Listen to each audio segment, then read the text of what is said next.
Hello, everybody. Nope, let me start over. Forgot to do my own intro. Hello, everyone. Welcome back to the show. This is Speak of the Joker, and today we continue Fallout 4. Not 4. All right, we're starting over. This is emotional damage. Thank you. I've never had to do more than 2 takes. This is my first third take. Hello, everybody. Welcome back to the show. This is Speak of the Joker, and today we continue Fallout New Vegas, and we are currently in the Long 15 mod or DLC. Now, this is what it looks like, which is makes it a little different. Mostly surrounding the town of Baker, and we ended the stream here at the Hawaiian King Motel without getting a room, because I was going to buy a room and it's some reasonable price, like 400 caps, and I think it's a permanent player house. And then they said, or if you want a bungalow, a fancy bungalow, like one of these, not one of these lame rooms, but a fancy bungalow, I can win it at the casino. And then I went, casino? So these are all things that I didn't know existed. And they said, oh yeah, the casino. It's ask the lady at the pawn shop about it. Lady at the pawn shop? What pawn shop? And this is how we ended last time, which made me think I have been rushing. So for those of you who maybe don't know, Ain't My First Rodeo and Running Bear seem to be the main quests of this kind of DLC. And we were working for a man named Stanton, who is essentially want us to be a double agent working for Colonel Royaz. It is very clear this is an NCR-based DLC. So to say that NCR are the good guys, or at least portrayed as the good guys, would not be wild. That's the point of this DLC. The point of this DLC is we are in NCR territory, so NCR are the good guys, right? And so I don't know if it's exactly that clear cut, per se, but the point of what I'm saying is, at the same time, we've been kind of doing both quest lines.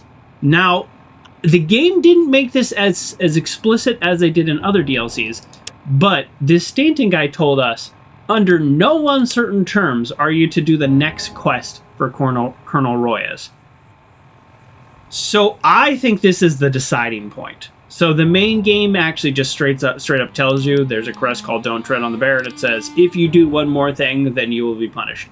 I think that, and when I talked to Stanton, he said, don't come back until you are ready to do what I tell you to do. And it's meeting the Van Graffs, I think he said, something like that. Okay. Hey, Firsty, welcome to the show.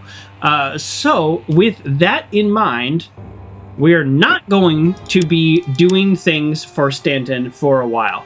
But then I was also thinking, there's so much we haven't done out here. We didn't even know there was a pawn shop. We didn't even know there was a casino. So let's take a step back and actually enjoy this DLC. Now, this is where the Explorer perk would come in handy, because I don't know what we don't know. But I do know that while we were traveling, there were lots of people we didn't even talk to, especially in the town of Baker. So that's where we're going to start today. I do want the player house because I would love a place to store my stuff. So let's actually start there. I'm assuming the pawn shop is in the town of Baker, but let's, so basically that's what we're doing today. The plan is explore the heck out of this DLC, because I think in terms of the main quest, we are almost at the main quest. But for example, here's a Crimson Caravan office, headquarters in Baker. What's in the Crimson Caravan office? Is there a quest, or is it just people to say hello? We don't know, because we haven't been anywhere or done anything. So Yeah, that's what we're doing. Let's talk to the front desk lady. Let's figure out where the hotel is. Hey there. Or, I'm sorry, where the casino Welcome to the is. Hawaiian King. So, okay, can I get one of those bungalows? I'm sorry, our bungalows are all currently reserved by other guests. Well, that's not what you said before. Can I buy a room? Of course. That will be 250 caps. Or 600 NCR dollars, please. Seems a bit steep. I assure you, our rooms are worth every dollar. Well, that's annoying. The last time I talked to her, she told me that I could win a bungalow since they're all reserved. All right, tell me the history of the Hawaiian King. I've been the owner of the Hawaiian King for around 2 decades now, I think. When I took it over, it was a burnt heap of crap. Looked like it had been that way for a long time. The name was already here, and thankfully, so were a lot of the trees. I have no idea how they survived, but these palms are hardy. I received a loan from Stanton to fix up the motel at a rate I couldn't believe. He even sent some of his workers to clean up the place, and when I told him I couldn't afford the help, he just said, gratis, and waved his hand. So this Stanton guy is a bit of a benefactor for a lot of people, so I don't think he's necessarily all bad or all good. I do think everything he does ultimately is for himself, though. Do you support Stanton, then? I'd be crazy not to. I don't think this town would exist without him. That's probably true. How's the volume? But he wouldn't exist without the town. It feels very quiet to me, so I'm going to turn it up, but then I don't know how to send it to you. What is Hawaii? Does my character know what Hawaii is? Probably. My character's pretty well traveled, but we'll see. I don't know. A king of some island, maybe? Interesting. Thank you for the information. Tell me about the amenities here. The Hawaiian King is Baker's very own desert oasis. Whether you are looking to stop on the long trip east or relax in luxury, we have you covered. You can enjoy the only purified swimming pool between the hub and New Vegas, a 5-star dining experience at the 9 Island Bar and Grill, scenic desert views in all directions, and we are walkable to all the wonderful shops in Baker. This actually does sound kind of nice. What if I'm looking for something more exciting? Well, if you're looking for something fun to do, we have an exclusive partnership with an actual speakeasy and underground casino. Speak to Juanita in the pawn shop if you'd like more information. Juanita in the pawn shop. So I'm guessing that's in Baker then. Aren't casinos illegal in NCR territory? Isn't Vegas one of the biggest hotspots for NCR tourists right now? Why do you think that is? Do you think all these rich gamblers with money burning holes in their pockets can walk 300 miles into the city? If you're worried about the Republic, you should be glad we have a casino here. We save a lot of tourists from getting caught on the dangerous roads. That's true. Now, personally, I'm not against casinos. I do think they can be a problem for some people, but yeah. How do you afford to keep water in the pool? That's a great question. We have guests with expensive tastes, so it's in everyone's interests that they are comfortable. Mr. Hightower is the largest water merchant in the Republic, and he owns a home just up the hill. He often wines and dines his business partners at our restaurant, and in exchange for clearing the place out, he provides us with an endless supply of water for our pool. We're a well-oiled machine here with a lot of moving parts. Mr. Hightower, somebody mentioned him early on. Have we even, really dealt with him? Does he have quests? I don't know. So this is kind of what I'm saying. I feel like we've been rushing the main quest, and there's so much we've missed. Remember that super mutant just wearing, chinos and a t-shirt? What's he all about? Okay. Can you tell me more about the area? Any sightseeing suggestions?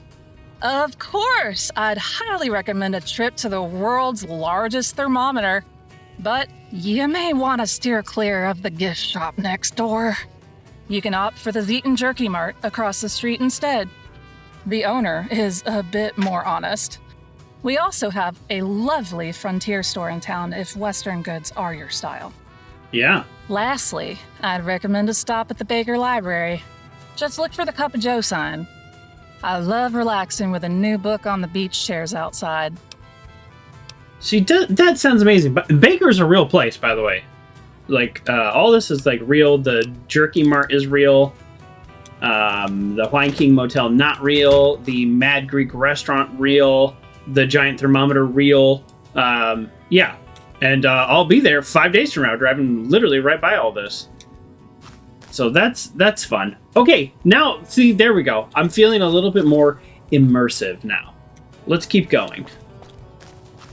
We're going to check out all of these places, even though I've been to one of them. They might have quests. I don't know.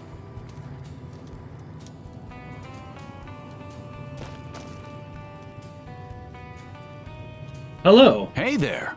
Welcome to the Crimson Caravan Company. What can I get you today? Who are you? Slidell.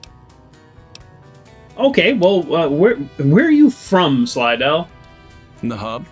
Moved to Nebo back in '75 because of the crime, the taxes, and, the locals. There's less crime, but the traffic's still a bitch. But hey, it's a hub burb. What can you do? There's no cars in the modern games, but people do drive cars. Nebo. Anybody have thoughts on what Nebo is or where Nebo is? I don't know that one. Nebo. Let's just say that every day I wake up with smooth skin and a city that isn't so smooth anymore. Got nothing against them, mind you, but you don't see this type of crime in the burbs. And that says something, you know? All right, we have an anti-ghoul person. Can I say this? Like, I like that there's quite a few anti-ghoul people here. Because I don't agree with them, but I feel like, well, outside of the Brotherhood, I feel like that was kind of lost in Fallout 4, and it's not really all that present in New Vegas. But it is a part of the lore. There are a lot of people that are anti-ghoul. So, yeah. What brought you here? He already told me that. I had other questions. No. Do you like working for the Crimson Caravan? I am well known in the Crimson Caravan. Maybe you've heard of me. Yeah, it's good money, especially if you're an office manager, like me. Oh, okay. All right. Hey, he doesn't have to go out and actually be on the caravan. A bunch of stuff. Take a look.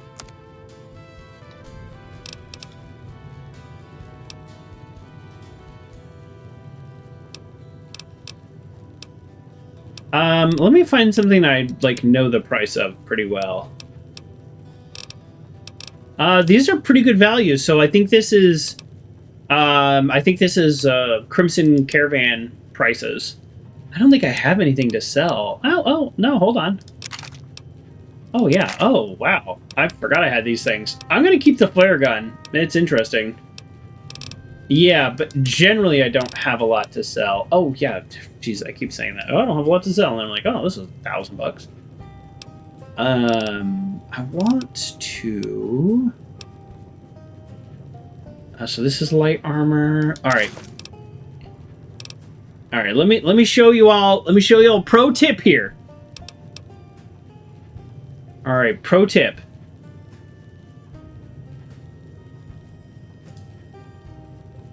This is the value of jerry rigging. Okay, this is going to sell for 1,053 caps. This is going to sell for 5 caps. Okay, 1,053 and 5. Now we go into here. We maintain. Make sure we're using the right thing. Now it's fully repaired because of the jerry rigging. Now remember, it was 1,053 plus 5. Now it's selling for 1,799. Literally over a $700 gain, or a 700 cap gain. Absolutely. That is the value of jury rigging. All right, but always, it seems like the answer is always buy people's NCR dollars because those trade out here for just straight value. It's the equivalent of caps.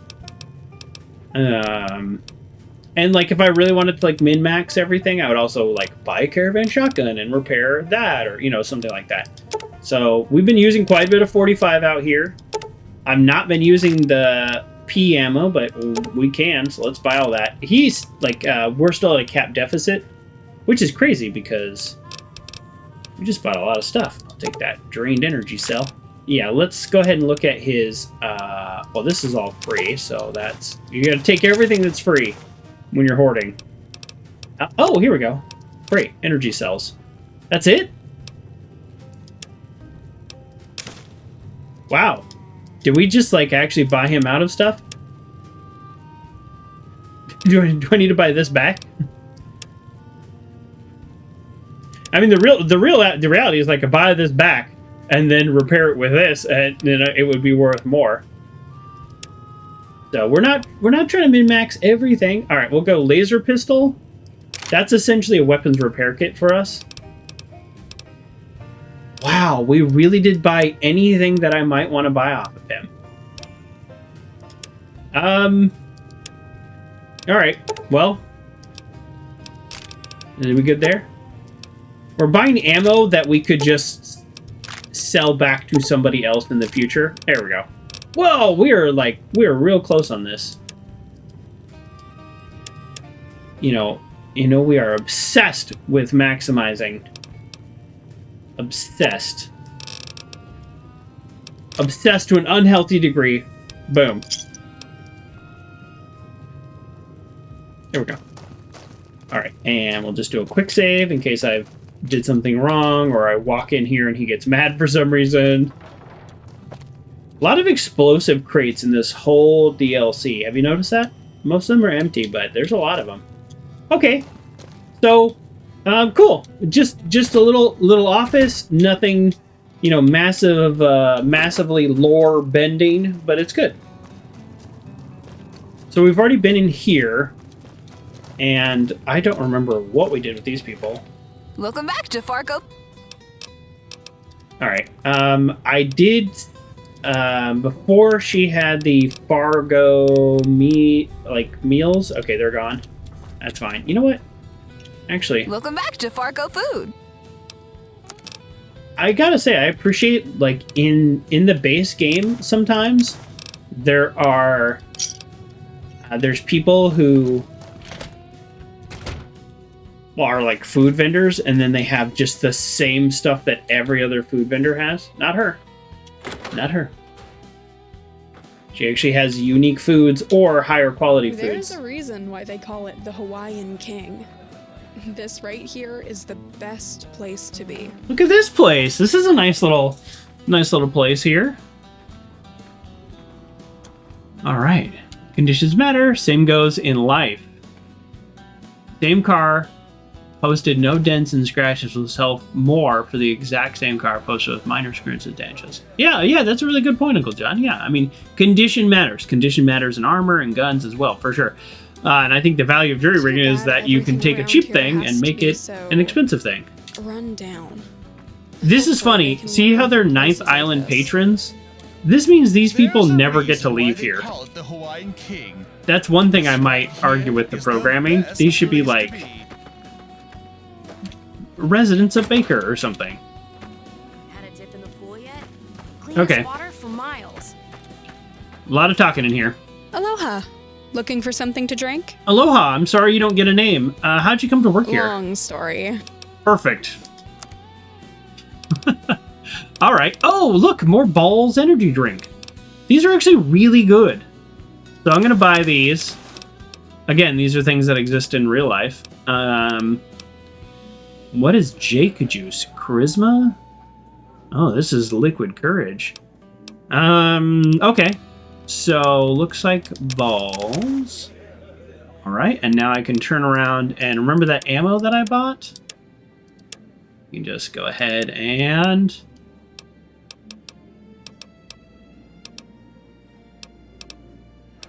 I have like thousands of rounds of ammo for guns that I don't have. Here you go.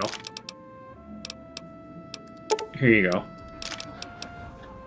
We're not even like trying to necessarily like sell off everything here. There you go. All right, we're not even. She's got 1,500 caps. We're not even trying to take all that money. We could. We have enough to sell. All right, Rocco, talk to me. Okay, you're just the hired help. Well, you must be the chef de la cuisine. Aloha. Welcome to Ninth Island Grill. That funeral shroud, though. Oh. What do you have for sale? The most exotic foods from the West. Poi from my people, rice and seaweed from the waters of San Francisco, Oh. cram musubi from the Golden Gate Borough. Really?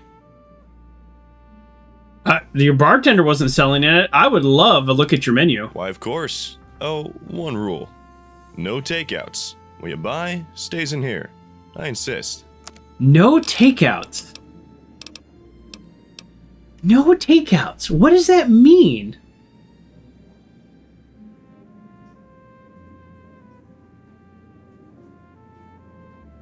By the way, Joker, you're a slacker. You were first. Oh, Uncle John, you were first today. Just as we were starting the stream, you redeem the channel point for first, which makes you the first that ever first in the history of all first. Today, top first, best first, number one first of all time today. Thank you for being first. You buy, you can never leave, right? Wouldn't that be funny if you if you just couldn't leave? So some of the I've never seen bird roast before, so I don't know if that's new to this. Bloatfly meat, absolutely. Brahmin steak, yes. Canned pineapple rings, I've never seen that. Crab musubi, no. Wow, look at these items. These are really good healing items. It's interesting because they don't... It's a good healing item, but for the price, it's like a desert salad's better. So as from a roleplay point of view, why are you buying this versus that? I wonder if in hardcore mode they do different things, like different amounts of hunger? I'm not sure. I don't think so. I think hunger in this game is based on how expensive the item is, so I guess maybe it would be different because it's more expensive. Yeah, so here's a desert salad. So you would always buy this over this, but a fox steak, that is unique out here. It has agility. That makes sense. Okay, here's what we're going to do. We're going to do a save because I will respect his rules, but I'm actually curious. Hey, welcome back. I'm curious how this would be enforced here anyways. Like, it's just more curiosity than anything. Fox steak. Not getting kimchi. Kimchi's fine. I get a craving every now and then, but it's rough. It's spicy, like fermented cabbage. But I have some in my fridge that's probably like 2 years old. I should probably toss that out. It's a secret in-game item that locks you in forever. Yeah, that's kind of what I'm wondering. Don't eat the steak. Boy, ugh. Gross. Alright, rabbit roast. I think I've literally had everything on their menu. Alright, here we go. I'm gonna buy this, and I'm gonna immediately leave. There's a reason why they call it the Hawaiian King. Yeah, I don't think so. Finish your food before you leave, or I'm gonna bar you from eating here again. Sorry, I didn't even realize. I'll finish my food before I leave. Look, if you're forgetful, that's one thing, but if you actually walk out of the door with my food, then that's it. This is cool! This right here. I love it. Yeah, I don't think so. Finish your food before you leave. This is great. Bar you from eating here again. Because what is the point of the game to do a requirement if they're not going to enforce it? Man, this is what makes mods great. Look, if you're forgetful... Best place to be. All right, let's try one more time. Yeah, I don't think so. All right, I'm going to say, screw it, I'm out of here. Get out. You're banned. And now... Oh, I can come back in? Kidding me. I had one rule. One. You're welcome to hang around, but I'm no longer selling to you. You broke my only rule. Sorry. That's awesome. I really like that. And we don't do speech checks. I'm a changed man, I promise. Please let me eat your delicious food. Absolutely not. I love it. All right, that's fun. I really like that a lot. All right, we're going to reload because remember, I did say I'm totally okay with his rules. I just wanted to test it. Hey, welcome back. All right. Alright, I am going to eat the bird roast, and I would really like to try the canned pineapples. I don't think my character's had vitamin C his whole life.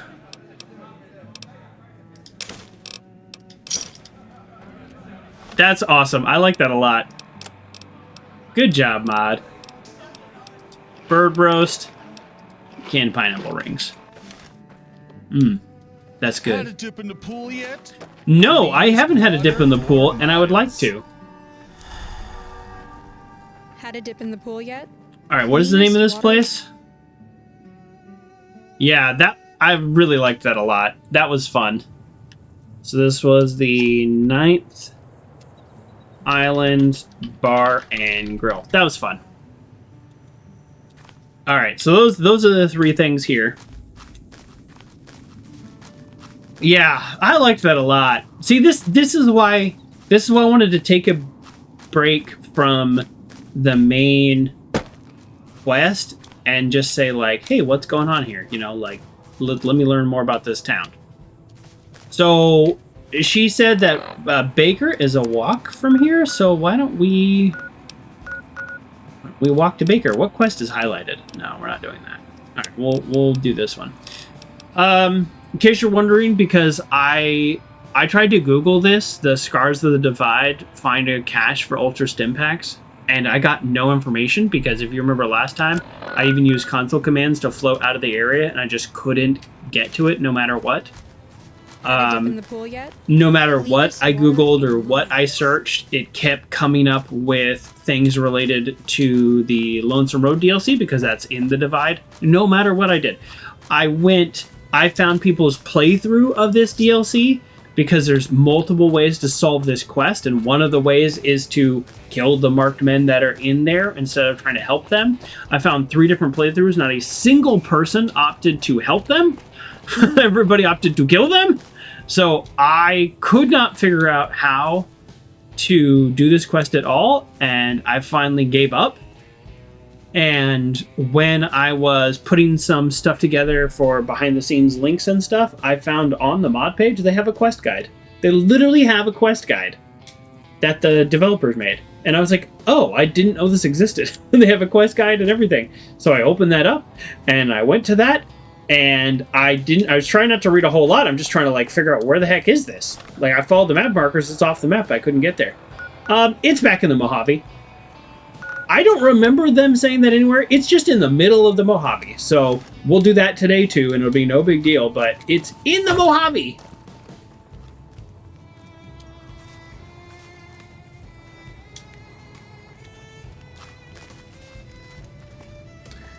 Waited too long, you could not clip that interaction. Oh yeah, I made it up. Yeah, thank you. Okay, so here we are at the world's largest thermometer. This is a real thing. And it says also Gateway to the Death Valley. And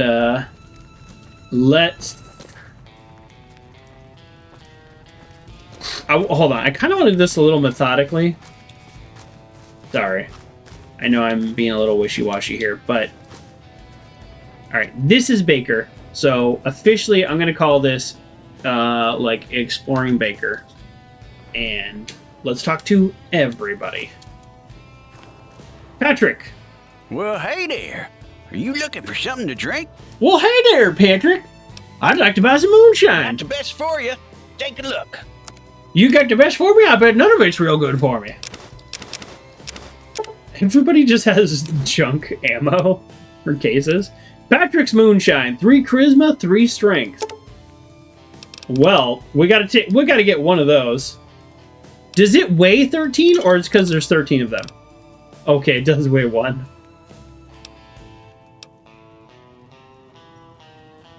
That should be a good clip, yeah. It's rare for a game to call a player out. Yes, I agree. So this is normal moonshine. So his moonshine just has 1 more... Wow, his moonshine is objectively better.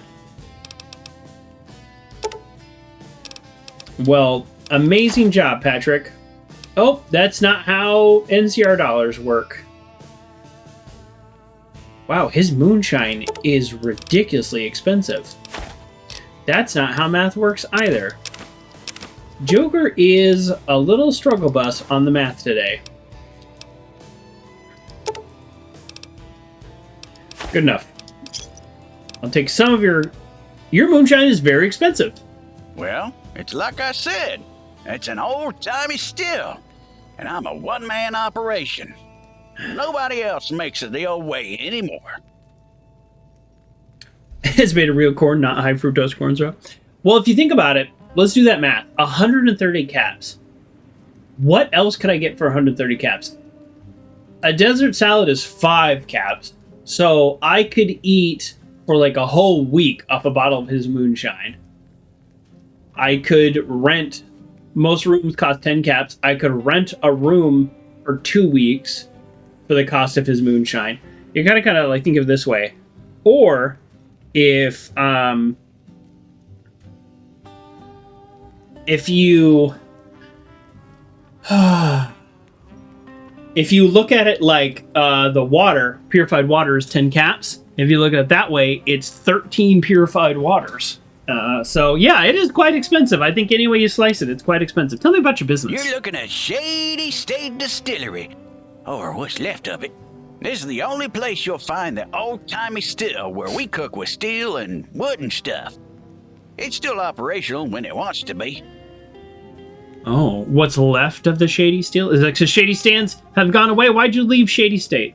Well, the moonshine making ain't exactly legal business, but folks in Baker bend the rules so long as I can bring them samples from time to time, you know what I mean? Back in Shady, they got some real sticklers for the rules.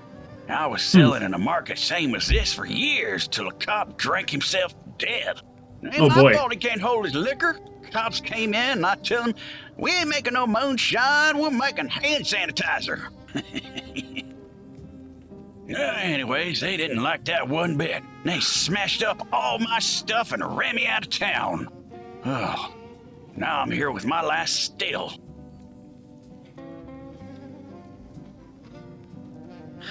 Okay. Hold on. Let me keep talking and then I'll say my thoughts here. I'll tell you how them old timers tell the difference between high alcohol and regular drinking alcohol. When I shake the bottle, if it's too high alcohol, the bubbles won't stay. Ooh, I throw that bad stuff out until I get to drinking alcohol.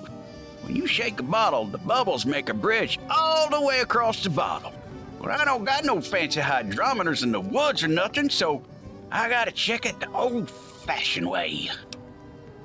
I don't know anything about making moonshine. Let's start there. But I have heard exactly what he's saying. Not the bubble thing, but the first, like, certain amount that comes out of moonshine, it will kill you. It's just, you'll just die. And then it's like, oh, now it's the next part. So I think that's exactly what he's saying. Uncle John says, mother's very poisonous. Oh, yeah, that's exactly what you're saying. Yeah. You got to be careful to skim it all off. Yeah, so that's, yes. Like, there's ways you could just kill yourself making moonshine. So be careful. So what I was thinking, having this conversation that is kind of clicking here, talking about the casino, talking about this guy making alcohol and being run out of other parts of the NCR territory. This is why some characters, like the Brotherhood or even members of the NCR, talk about how bad New Vegas is. It's so degenerate, and you know, House has this like special treaty to allow them to gamble and stuff because they really are from places. This is sort of an in-between Baker where they kind of let some things go still, being in, you know, out west type mentality. Ironically, it's out east though. And it's because this is like, this guy was run out of a legitimate city making moonshine. And that's like, he is considered a fringe character here, and you plop him in Vegas and he's just a normal guy. He's some normal vendor on the street. There's no explanation needed. There's no talking about being run out of anywhere or anything. He's just some normal guy there in Vegas. But here he's like kind of a pseudo outlaw. And in California proper, in NCR territory proper, he is an outlaw. That's really interesting. Yeah, Uncle John, yes, I did note that you know a lot about making moonshine. Yep, see you around. But, you know, we all watch a documentary every now and then, right? Okay, cool. So that's really interesting. I like that dichotomy between Vegas and Baker. And, you know, I don't know. I haven't played the first game in a million years, but I you know, we'll see. Maybe I'll play it. Hey there, stranger. You looking for a bite to eat? Well, I guess the first game, NCR, you've come to wasn't the right place. really this NCR anyways. I guess the second game would be a little bit closer. What's the story with you? I was a jackal. You know the jackals? I do know the jackals. We were raiders who ate people and stole all their stuff. But those days are long past.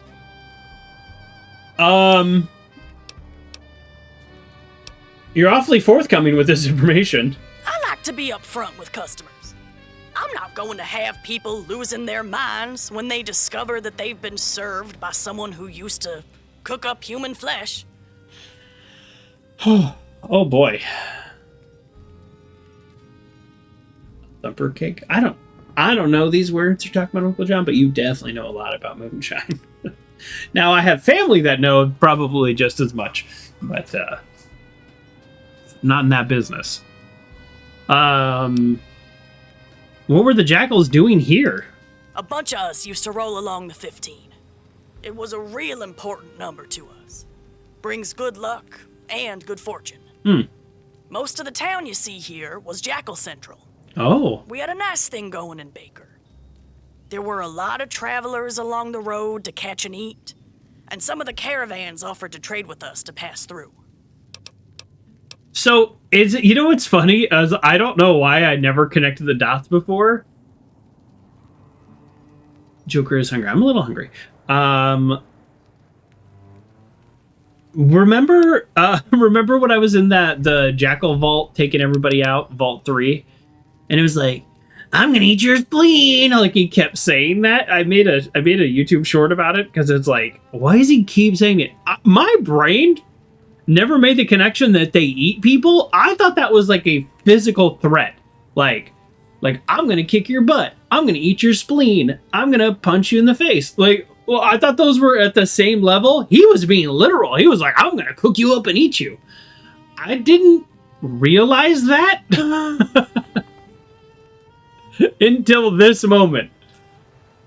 That I feel maybe kind of dumb. I'm especially glad I was killing all those jackals in the sewer because they were probably hunting and killing the poor citizens that were in the sewer who couldn't afford to live topside. I'm glad she's a former jackal, but yeah.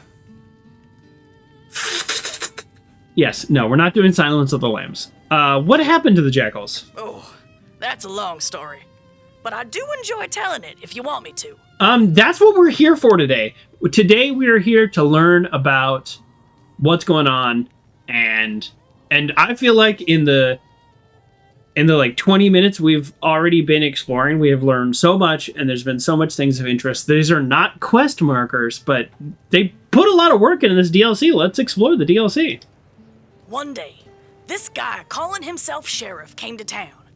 Said his name was Nolan Crow, and that the NCR was coming. He told us that we could either face him or face an army. Our leader laughed at him and ordered his underlings to shoot at him. In 2 seconds, 8 jackals and the leader were dead on the floor. Crow ripped through Baker, killing dozens of jackals. A bunch of them fled town into the hills. I dropped my weapons and just surrendered. When the troopers showed up, they wanted to kill me. Ooh. But Crow told them that I had already been sentenced. I was doing community service and house arrest. This Crow guy sounds like he's pretty tough guy. He's pretty BA. I'd like to meet him. That's me, just coming to town. Surrender or else. For the next several months, we buried the bodies. He had me scrubbing away the bloodstains, Mm. burning cazador nests, and making that old jackal meat storage a real sheriff's office. Wherever he went, I went. He showed me how to read, to write, file Oh. taxes, all the civilized stuff. Oh. About 5 years into this, I asked if he would be willing to settle down with me. Oh. He said yes, and we got married in that church over there. No kids, though. We divorced a decade ago, before Oh. he asked. His problem got in the way. I don't know if I'll go back to him, but I do still care about him. Oh, this is like sad. Yes, BA, bad attitude, and he has a cool van. That's the BA I meant. I'm trying not to curse too much. I know this game drops F-bombs randomly, but it's not my thing. This is like a love story. Like she surrendered. He essentially reformed her, taught her how to read. This guy is legit. But what are his problems? Because his problems might be not legit. Alcohol. I quit cold turkey because of him a long time ago. It's a damn shame that he's gone down that path. We don't do speech checks. Can I also give this mod / DLC a lot of credit for having a lot of different types of checks? New Vegas proper, this is one of my complaints about the game. So all you super New Vegas fanboys and gals, I'm a fan too, but 80% of their alternative solutions are do a speech check. And I feel like this mod has put that on its head. There's intelligence checks, perceptions checks, medicines checks, barter checks, all to solve the same problem. All right, so why did he start drinking? I'm concerned for Nolan's health. Anything you can tell me might help me convince him to get help. I haven't met the guy. Have I met the guy? Why did he start drinking? Why? Well, the world keeps changing on him. The good guys and the bad guys aren't so clear anymore. Yeah? Running a police office in the NCR is a lot harder than what he was used to. Especially when they demand so much for so little. Mm. And, well, it's not my place to say. Okay, well, yeah, sure. I'll do this medicine check, although it feels a little out of sequence here. Fine. He can't have kids anymore. He told me that he had one a long time ago Oh, and no. died of cholera. But ever since then, nothing. We've tried, but the doctors told him that he just can't have them anymore. Based on the life she lived, I'm surprised that she could, or maybe she can't, but she doesn't know. Okay, well, I'd like to see what we have for real sale. Iguanas and real squirrels on a stick. Wow, real iguanas and real squirrel on a stick. Okay. All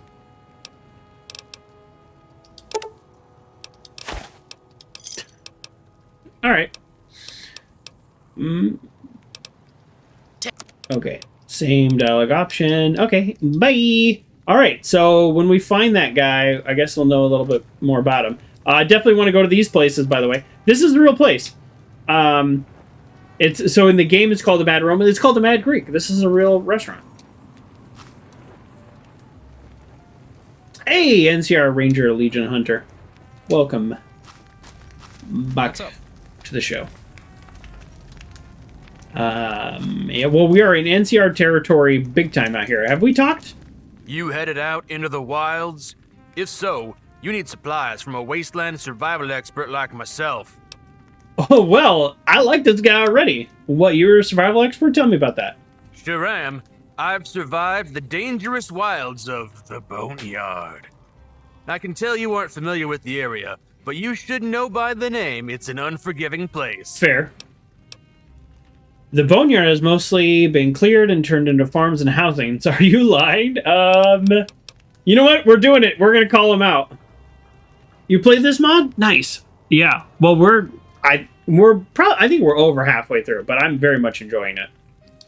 Hey, I'm just trying to make a living here. Maybe I exaggerated a little bit, but I've seen some stuff out there. I would love some survival advice. Not for free, you can't. 20 caps, and I'll help you stay alive out there. 20 caps? Better be good, or you're dead. You can't outrun a cazador. Your best bet is to lie on the ground. They will have trouble finding you while you're low. Do we shoot him in the face? You're full of it. Do you think I'm an idiot? 400 caps, or I'll tell everybody you're lying, so we can come at him. Yes, the voice, you know, yeah. You gotta. These people are probably they're given a script to record. They're probably recording into their phone or like a medium quality microphone like me, and you know. So they just read through the lines and they send it back, and the people at the mod who are producing it, you know, will probably go, can you try this one with this inflection? And they keep most of them, and at some point you gotta kind of, you gotta do that. Oh, you mean he was dropping the act? Yes, that part was good, but you could tell the quality difference between lines too. All right, so I'm gonna say this advice is BS, and none of this is remotely true. Hey, I'm just trying to make a living here. But that is bad advice. How about this? I'll give you a discount on my items in the shop, okay? Let's keep this between ourselves. I don't want to keep it between us, but I don't want to extort them for 400 caps. So I guess we're keeping this between us. If you lay down in front of a cazador, they're going to swarm you and kill you. Happy to help a fellow survivor. All right. Let's see what kind of discount he's giving me now. Let's find an expensive item so I can get a sense of what he's doing. Okay, he doesn't sell expensive items, so never mind. Oh, he is actually giving me a good value.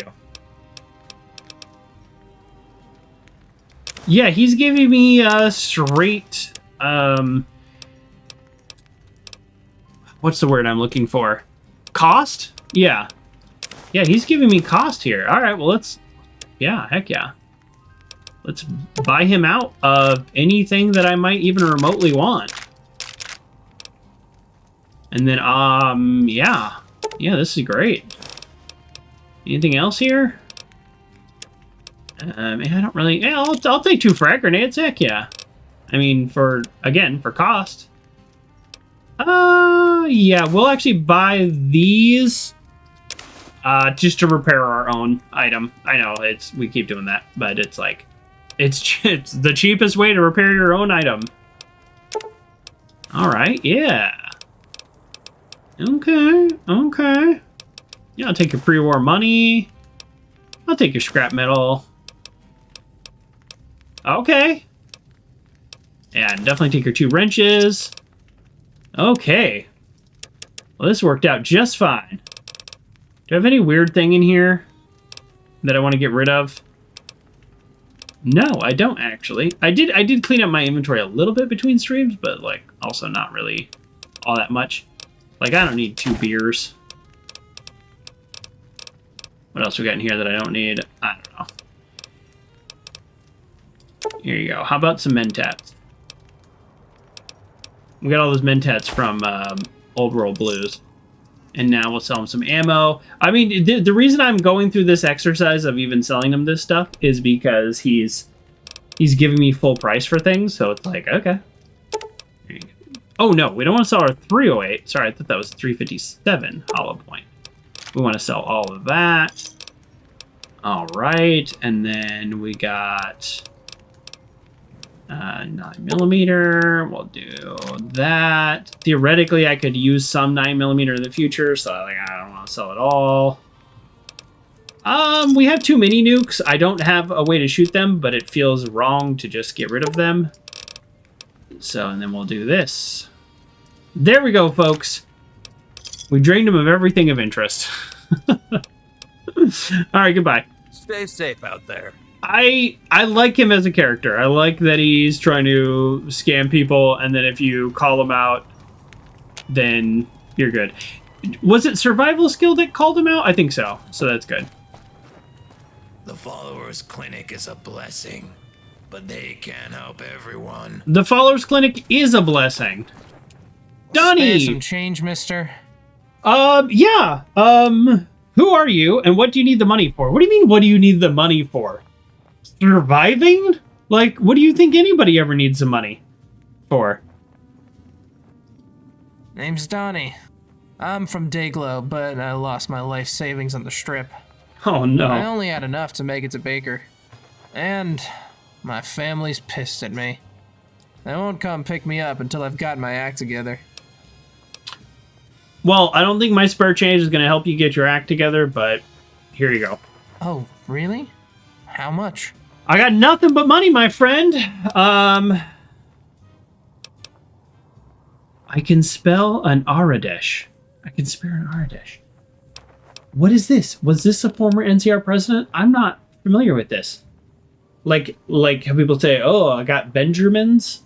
Is that this? Is that what this is? I don't know. Feel free to tell me. Have a Tandy. Oh, these must be people's names. I have lots of money. Thanks a lot. Is that enough to, like... What do you do around here? Honestly, I spend most of the day outside. I try to do some jobs here and there. It's hard, you know. I used to go to the community center, but I'm not welcome there anymore. Oh, why aren't you welcome there anymore? Could he not stay clean? Back in Freeside, I got addicted to this drug. Ultrajet. Nasty thing. I kicked it a while ago, but I relapsed about four months ago, man. I think. I think I've kicked it again, but the owner doesn't trust me. I can't say I blame him. Maybe I could talk to that guy for you. Oh, really? That would be great. The guy you need to talk to is named Melvin. He works in the main office in the community center. Oh, and while you're at it, do you think you could talk to Knox? He's the big guy at the front door. He makes life hell when I stay there. Maybe you could ask him to be a little nicer to me? It's alright if not, but I figured it was worth a shot. Yeah. For sure. Ain't got no home. See, this is what I'm talking about. This is why we were exploring. I know I've said this like 5 times, but look at all the stuff we missed. You know what? Let's give you some more. Let's give you some more money. I don't want to give him too much because I don't really know how this game works. I gave him some NCR dollars. Let's give you some caps. Thanks a lot. Goodbye. That's enough money in this game, well, to buy 1 moonshine or to get going with stuff. So let's go in kind of the spirit of what we're doing. I don't know where the Baker Community Center is. Obviously, we need to go to Hightower Mansion at some point. Let's go to the community center right now because I want to start this quest and resolve this quest. I like this idea, and I want to keep exploring. Here we are. What do you want? Hey, Donnie wants you to come back in the community center. You need to lay off. Donnie? You mean that shit stain that sleeps in the alley? Yeah, no thanks. We got enough of a rat problem already. Let him know I've been helping myself to his chem stash, though. He has some good shit. Okay, well, now I kind of hate Knox. Before, I'm like, oh, he's the guard of the community center, like, whatever, but...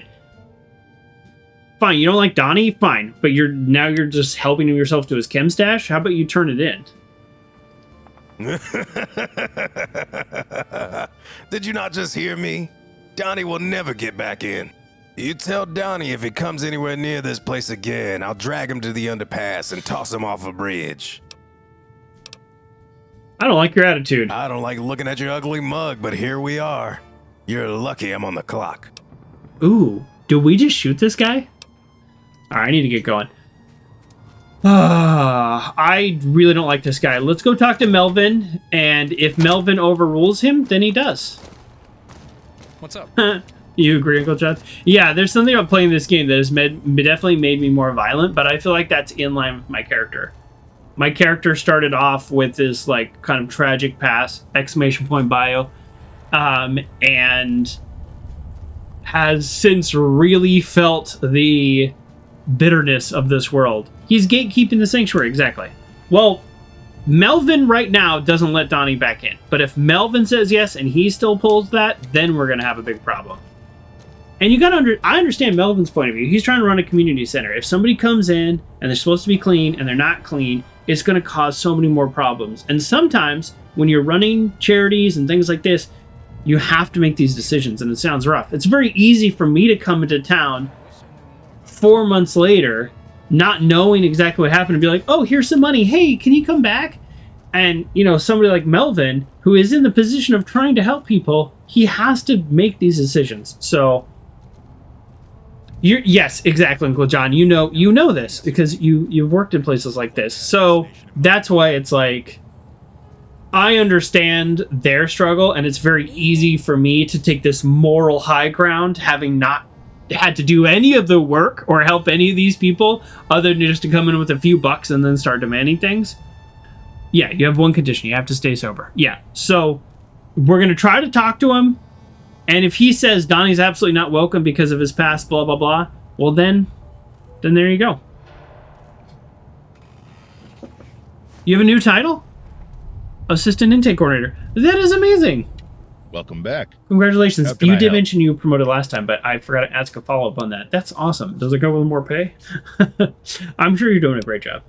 And it's nice that they recognize that.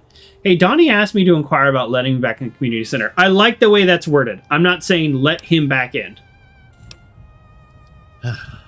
Donnie, I feel for him. I really do. Yeah. We have a strict no drug policy in the community center, though.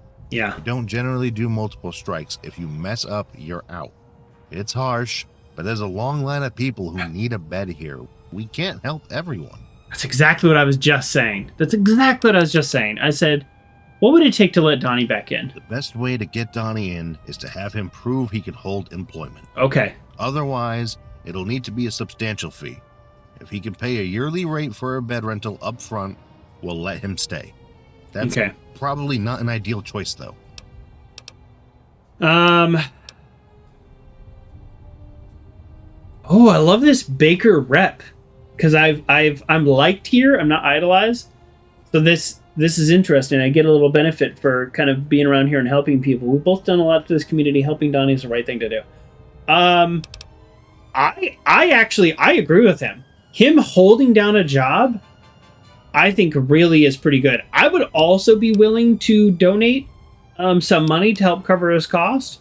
But I actually think it's better for Donnie in the long run for me not to just give this guy 1,000 caps, but for him to actually get a job. The main employers in the area are Mr. Hightower, the water merchant from the hub.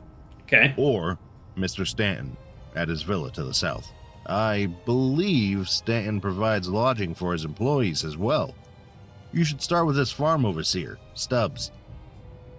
Tell me more about Mr. Hightower. Hightower is the richest man in the area, maybe the whole NCR.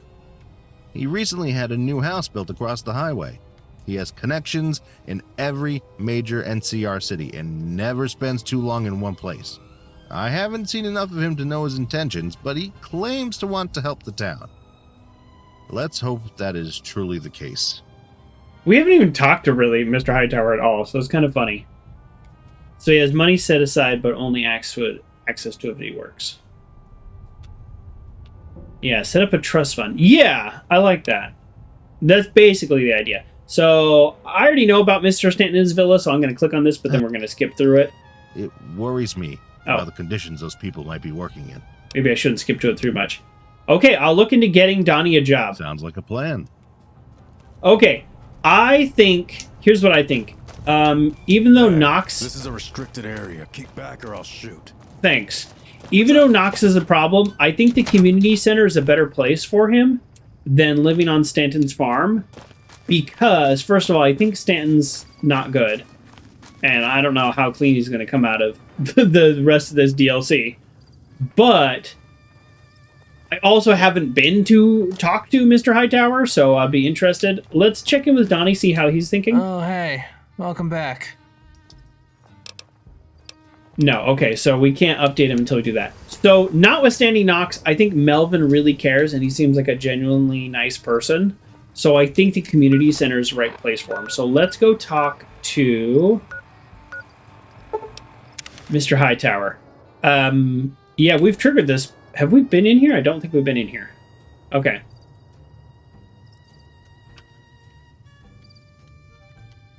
So let's see. I guess we just walk in. Oh, we have not been in here. This place is cool looking. Is there like a house manager or something? Yeah, I would really just love to talk to the like main. Here you go. You're all dressed up. Nope, you're a guard. I'm glad Mr. Hightower likes Baker. This town would struggle without him.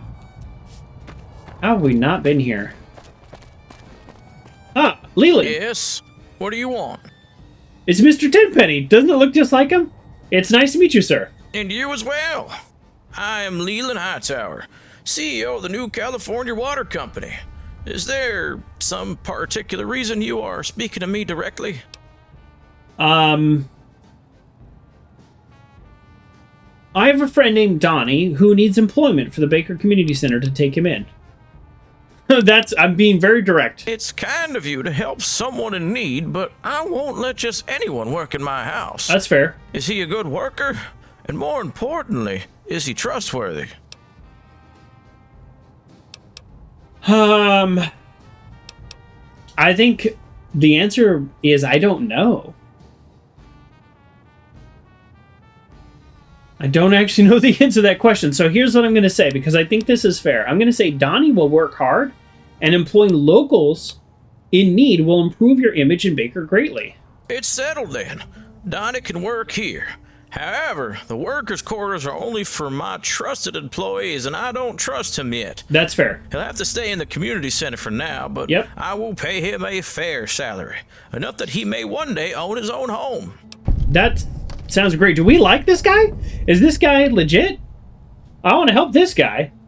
Tell me more about water merchants. Put simply, we are the lifeblood of every community in New California. The previous administration botched the handling of the NCR's great reservoirs of water, so we were given exclusive control over every drop of water in New California. The hub has been the source of water to California for nearly 2 centuries. It's only right that it falls to us. I mean, he seems like a nice guy, so I don't want to, like, come at him here, but that's a lot of power. Indeed, and with this power comes great responsibility. We strictly regulate the usage of water and are always looking to make sure all new sources of water are monitored, clean, accessible, and used for the common good. Okay, all right, I'm gonna run a quick ad while we're just chatting with this guy. Just because the ad timer's starting. Any chance you want to discuss politics? Civic mindedness is the bedrock of Californian democracy. What did you want to discuss? What do you think of... I don't really care what he thinks of Kimball. I don't really care what he thinks of the hub. All right, I'll ask. President Kimball is the personification of hub state politics. Patronage over bureaucracy and underfunding of government departments, lack of federal aid to the states, corruption, obedience to moneyed interests, and a lack of social safety nets. I've spoken with him at length on these issues, but he believes that all these problems are temporary ones, or they're not actually problems. Is this guy, like, actually a good guy? It is a difficult place to run a business. The city has been desperate for revenue since the '73 riots and was forced to increase taxes on its citizens. The state government prioritizes the suburbs over our urban working class. Rampant corruption on all levels of power impairs efficiency and erodes public trust in our institutions. And the most important high-paying union jobs continue to leave for, well, the West. What are the '73 riots? I don't know about that. The hub has always been a difficult place for mutants to live peacefully. In '73, it boiled over after police attacked a ghoul woman of the oldest trade. I have a distaste for the profession, but I also acknowledge it as a legitimate occupation.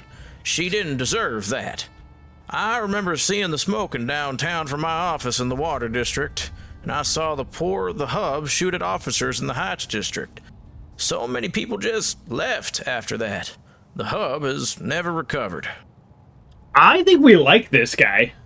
Like, I hope he doesn't turn out to be a cannibal and kidnapping homeless people. Labor unions, the spokesman of the workers, a vital component of any democracy. Kimball has been uniformly hostile to them and has broken up dozens of smaller unions and a couple of the larger ones. In the hub, the only major union left is the Desert House Railroad Workers Union, a sharp decline and sad to see. Okay, that's enough about the hub. Tell me, what do you think of Baker? It is a large and growing community, centered on tourism to the Strip, military movement to the west, agriculture, and the Overpass construction project. Tell me about the problems of Baker, because I feel like now, outside of whatever main conflict there is in this DLC, I think part of my role here is to help Baker. I really like this town. Well, there is a significant level of corruption. The Ultrajet epidemic has hit Baker unusually hard. The local police department has been apathetic or incompetent in the face of it. In addition, should the NCR expedition to the Mojave reverse, this town will enter a steep decline. Based on my information, that's closer than you might think. So, like, just so you all know, Baker, California has a meth problem. So I feel like the people who made this know that. I mean, a lot of places have a meth problem, but the actual Baker, California is very similar to this town in terms of, like, it's like a small town and it's got all these like little neat shops, and there's a lot of tourism of people stopping literally from, you know, Southern California, Central California on their way to drive to Vegas. Like this very much feels the same. And over the last, I don't know, 5 years, I don't want to pretend to be an expert here, the like problem with meth especially in the desert communities and desert rural communities in California has become like a real problem. I worked on a project about student behavioral health in schools, and so I know a little bit about it. What do you think's going on at the town hall? He seems like a good person to ask. Something major. I've been forming connections with the powers that be for decades, and I clearly interrupted something when I got Colonel Royas transferred here. Oh. Secret meetings at hub ranches, right. An emergency meeting in Shady, troop transfers at Murrock and Fort Irwin. A lot of powerful people are going out of their way to not talk about it. If I had to guess, the hub is making a move against Stanton. That said, now that I've called Colonel Royas here, the trade war between them is unlikely to escalate any further. Interesting. I guess maybe I knew that he called Royas here, but also there was some... This is why Stanton largely is supporting Royas up until getting the sheriff's office together. Then all of a sudden he's against it.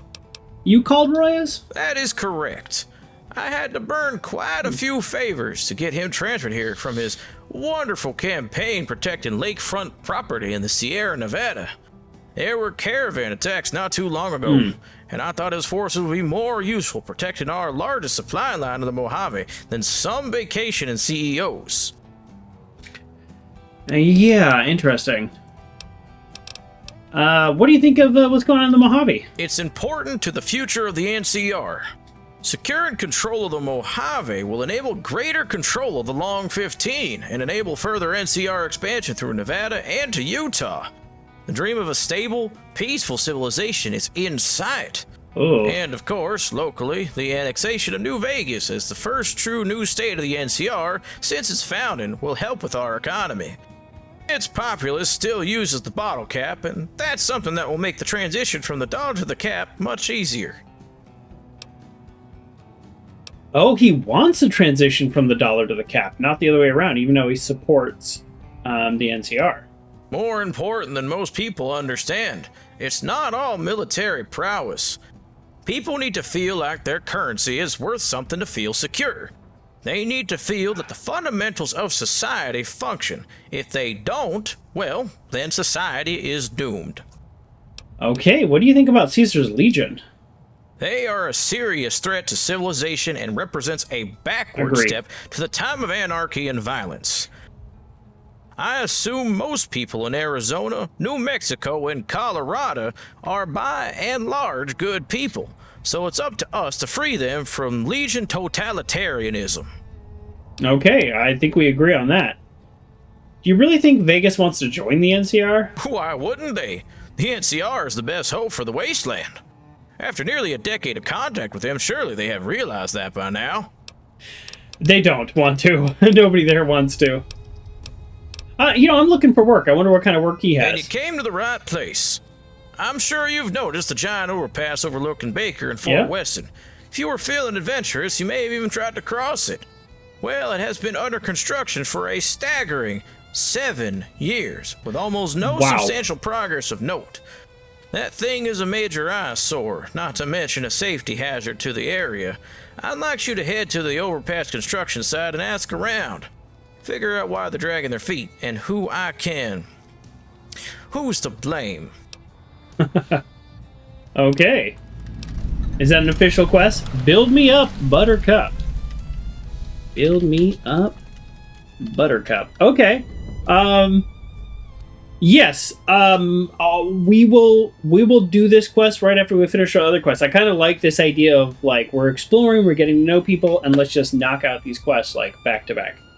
This is a pretty nice house you got here. It is, isn't it? It's my winter home, away from the hub. Eventually, though, I hope to turn this town into a great business center. Nice. A perfect bridge between the hub and the Mojave. I support that. It is a pity my wife didn't live to see it, but... Okay. I have questions about you. Are you the richest person in the NCR? That is correct. Oh. My company has a net worth of approximately 215 million NCR dollars. Wow. You don't make that much money without hurting a lot of people. I want to hear what he says to this. A very bold claim, and one that I've heard before. Truthfully, yes, it's the nature of business. But much of that was a long time ago, before my time. I've tried to give my workers an honest deal and my consumers a fair deal. I have tried to combat the relentless corruption that impedes growth and have donated more money to the poor than most people will see in a lifetime. As far as the balance sheet of morality goes, I'm in the green. That's a bold claim, but I really like this guy. All right, we're going to look around his house a little. We're going to check out his basement and see where the bodies are buried.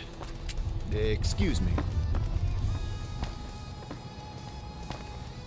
But I really like this guy.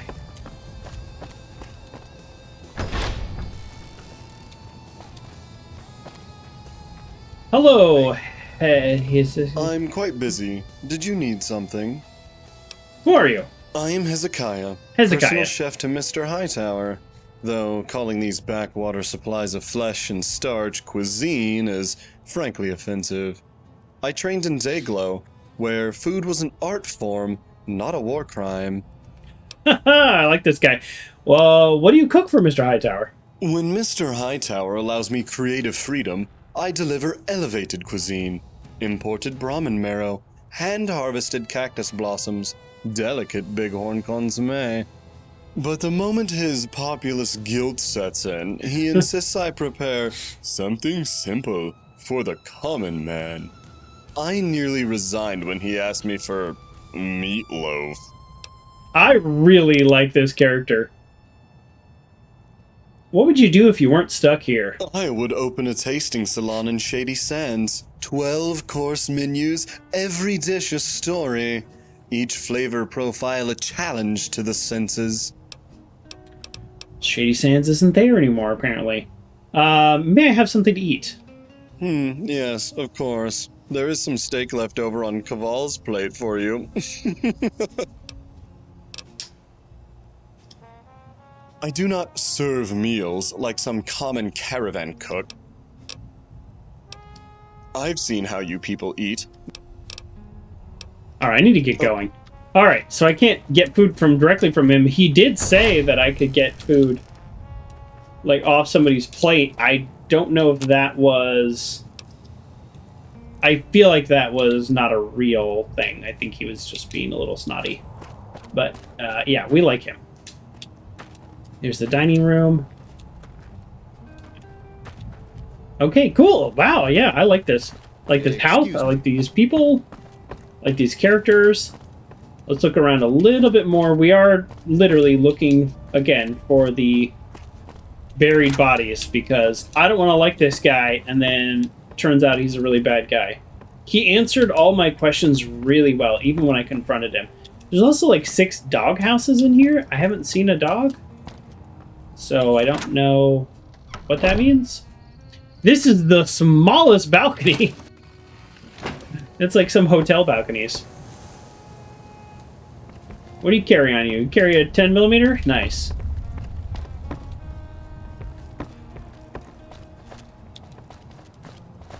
Okay.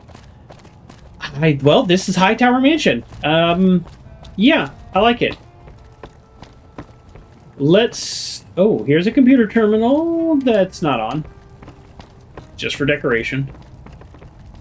Ooh, Isabella. Hey, you can't go into the basement. Aha! Why not? You just can't. You wouldn't let anyone go in your basement if there was something valuable, would you? Come on, be neighborly. You're not our neighbor. Understood. Glad you understand. My name's Isabella. Nice to meet you. Isabella is straight up wearing combat armor and guarding the basement. We're definitely going in the basement. Do you guard this door all the time? Yeah. I mean, it's not a problem, right? You're not thinking of going into that basement, right? Barbara Streisand effect? Exactly. What's your story? Army, caravaneer, guard. Before you ask, Army sucked. Caravanning was unpredictable. This is the only good job. How'd you get this job? I submitted an application. Have you never done that before? I actually haven't. Stupid question, I guess. No, it's okay. Not stupid. California's just that way these days. What do you think of Hightower? Well, I'll tell you that growing up in Oroville, my parents probably would have disowned me if they were alive to see me work for the Hightowers. A lot of bad business there, and you don't get to the top without screwing over a lot of people. Wasn't just Oroville either. The water merchants messed up Next Checker, Mammoth Pool, and McCullamy real bad. But Leland Hightower has honestly been fine to me. Reliable, understanding, polite, good pay. So, I really don't care what he's done in the past because he seems content now. Excuse me. I guess I would be too if I owned everything. Good point. Oroville is a real place in California, and there is... Oh boy. The second tallest dam there? You'll have to fact check that. In California, not in the United States, I think. But it's in the top somewhere. Hey, Boone, can you wait here? I'll sit tight. For no particular reason? Well, to be fair, yes, I agree with the Streisand effect, but also I was going to go in here anyways. Oh, never mind, it requires a key. Okay, well, so much for that. So if it requires a key, where might one get that key?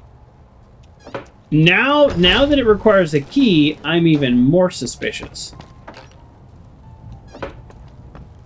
Right? You know what I mean? So... Excuse me. This is a really nice bathroom. You don't see a lot of bathrooms like this in New Vegas. Where would one get the key?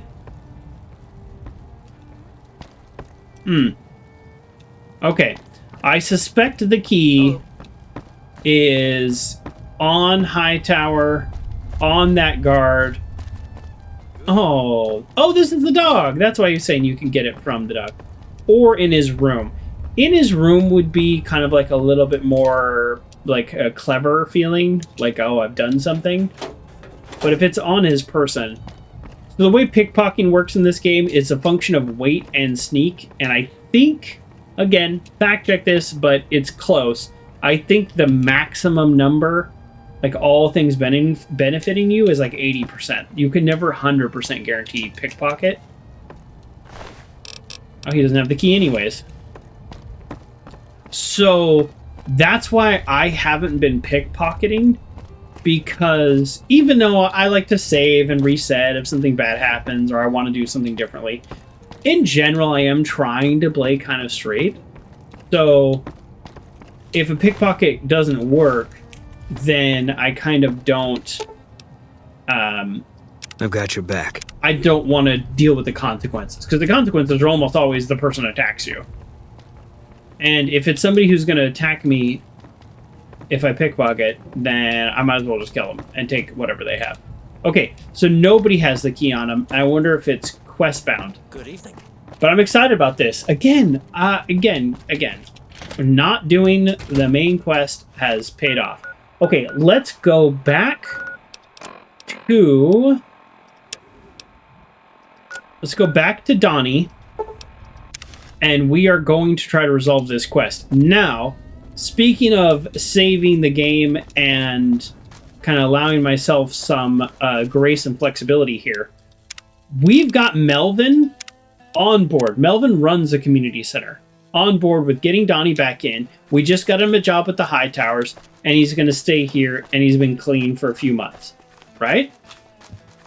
But if Knox shoots him and kills him, well, that's not okay. So we're going to have to figure out how to resolve this. What do you want? Before we even get here.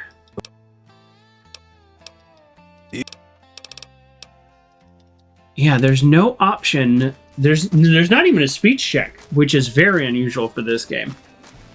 Then we're going to do Mr. Hightower's quest, and then we're coming back. We're not done with Baker. All right. Hey, Donnie. Oh, hey. Welcome back. I spoke to Mr. Hightower. He'll let you work there, and you can live at the community center. Whoa. I'm gonna need some nicer clothes to work at Mr. Hightower's house. I hope you'll give me some. Here. I know it's not much, but I wanted to thank you for helping me get my life back on track. No, don't give me money.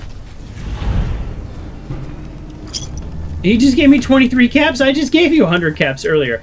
Do you think... okay, so we completed Ain't Got No Home. But do you think we can give him nicer clothes? Thank you for helping me.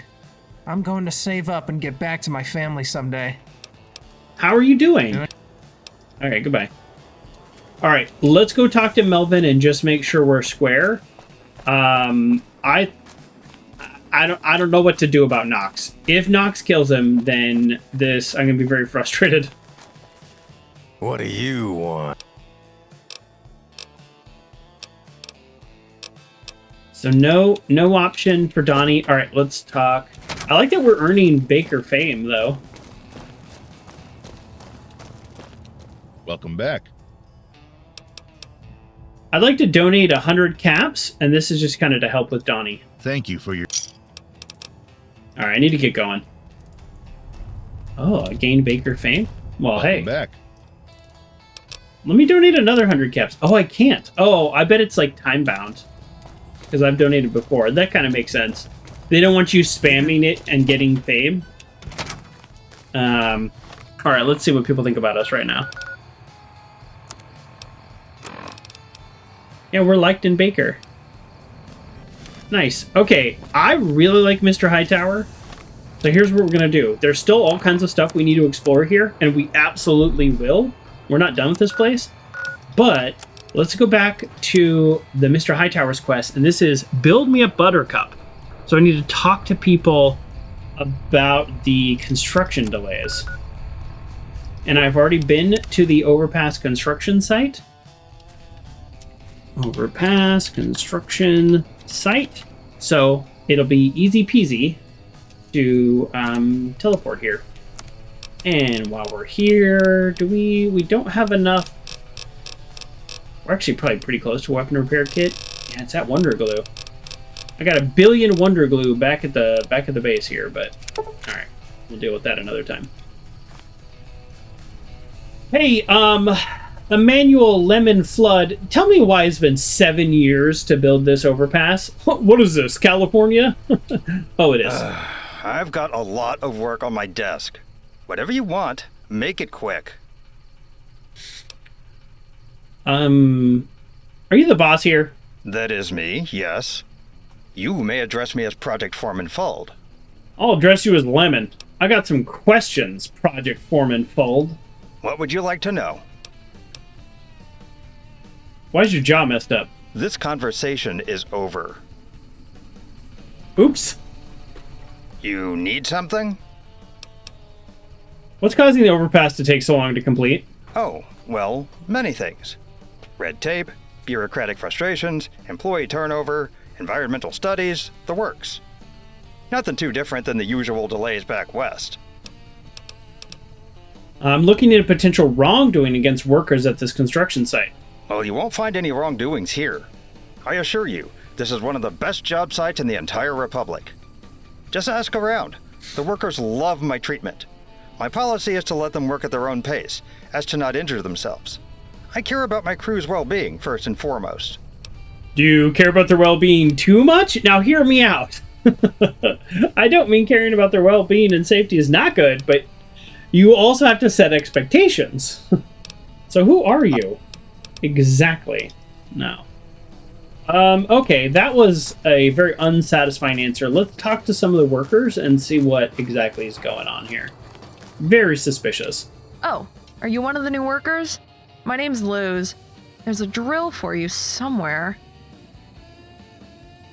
No, no. What do you do here? Nothing. Why? For now. What are you supposed to be doing? Construction of the Wendell Peterson Memorial Highway. It was supposed to have been finished years ago. Okay, I had other questions. Who's in charge here? That would be Lemon. Or Emmanuel Fold. Although, if you believe the rumors, in any event, he's the foreman. For now, at least. Oh, somebody is causing a work delay, but why?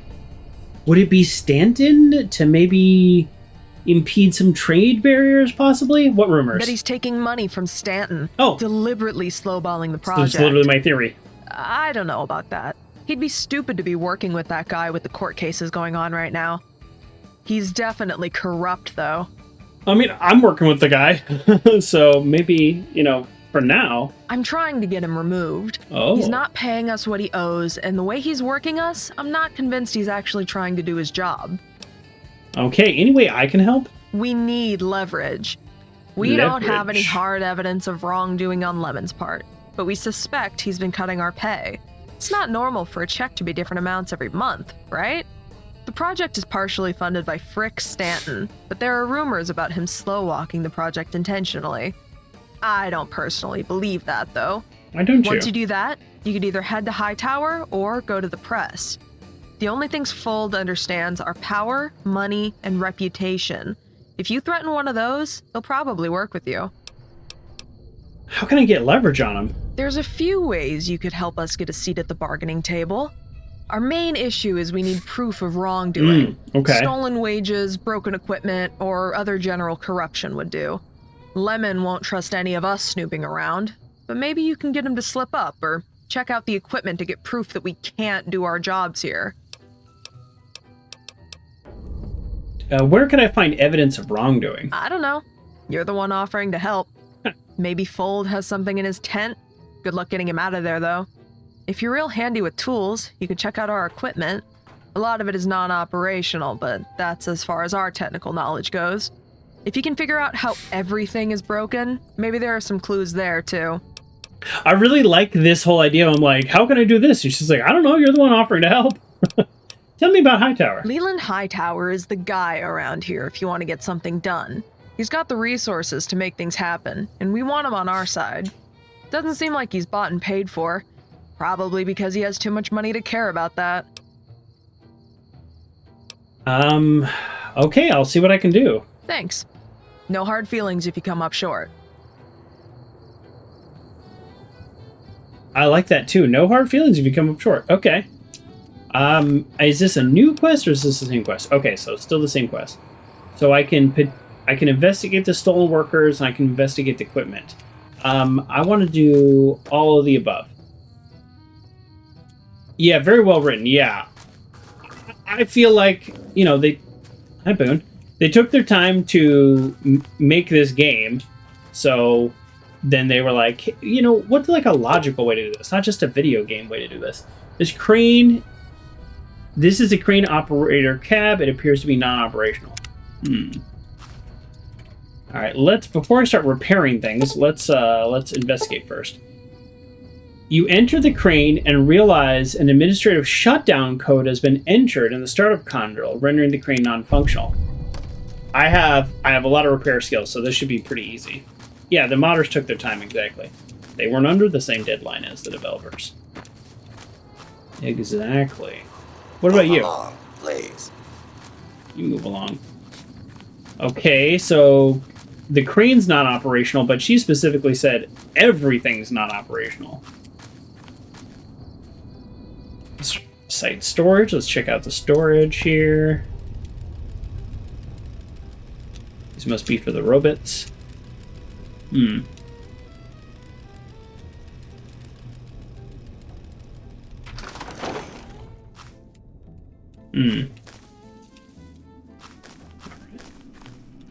Is there really only one piece of equipment I can check out? Because that's kind of annoying. I want to use my repair skill. It'd be cool if they had like different levels of repair, where it's like one thing and then another thing, you know, like, oh, you need level 50, and then another thing you need level 60. But all right, I'm already asking for a lot. Okay, so I think that one piece of equipment is literally the only thing I can check. Okay, but before I confront him, I want everything investigated. Okay, is there any other building to go into? We did the storage, let's do the barracks, and let's talk to everybody. This guy, he doesn't sleep too, so he just stays in his office the whole time. This is a poorly organized place, which I think is kind of the point. Like, it's supposed to be a mess. All right, O'Higgins, I'd like to talk to you. Hey there, how's it going? So how come you're not working? Because I don't gotta. I'm on break right now. It'll probably last a couple hours. And I got a couple more breaks lined up later. Nice. Seems like a pretty nice job. Way better than my old job at the Hub Zoo. Less work and pays better. Because you don't have to do anything. How long have you been a construction worker? 4 years. I'm on a 6-year contract to help build the Overpass. Before that, I was a janitor and animal feeder at the Hub Zoo. This is so interesting. Who are you? Name's O'Higgins. What's the Overpass contract entail? Well, basically, I have to put in 6 years of labor on this project. In exchange, I get room, board, and meals. The paycheck comes every 3rd month. It's an okay job, especially since the foreman doesn't really push us to finish the work, and we get paid regardless.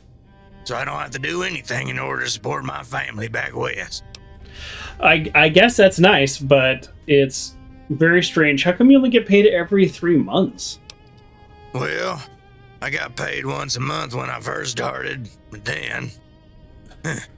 yeah, now that you mention it, that is kind of weird. Now that I think about it, Lou's was talking about stolen wages the other day.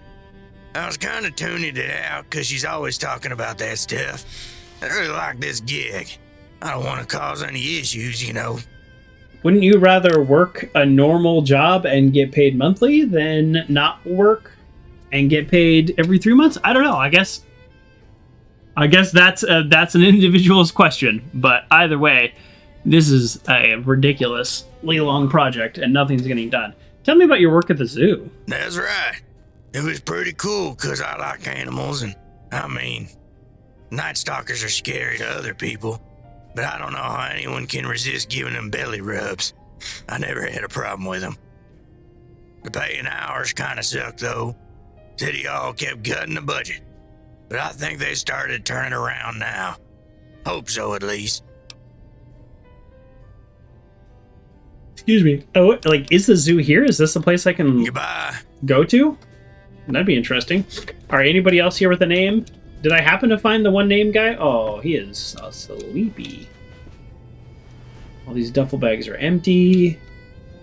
You just switch beds. Okay, I did find the one guy with a name. That's kind of funny. Doubt there'd be anything in these lockers. Yeah, this place is kind of a mess. Okay, so we've got the broken equipment. We've done that.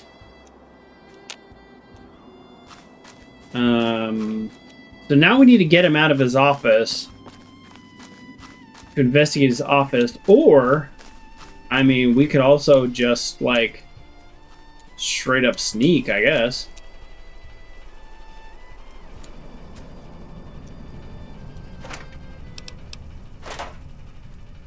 See, what do you got on you? No, got anything in your desk?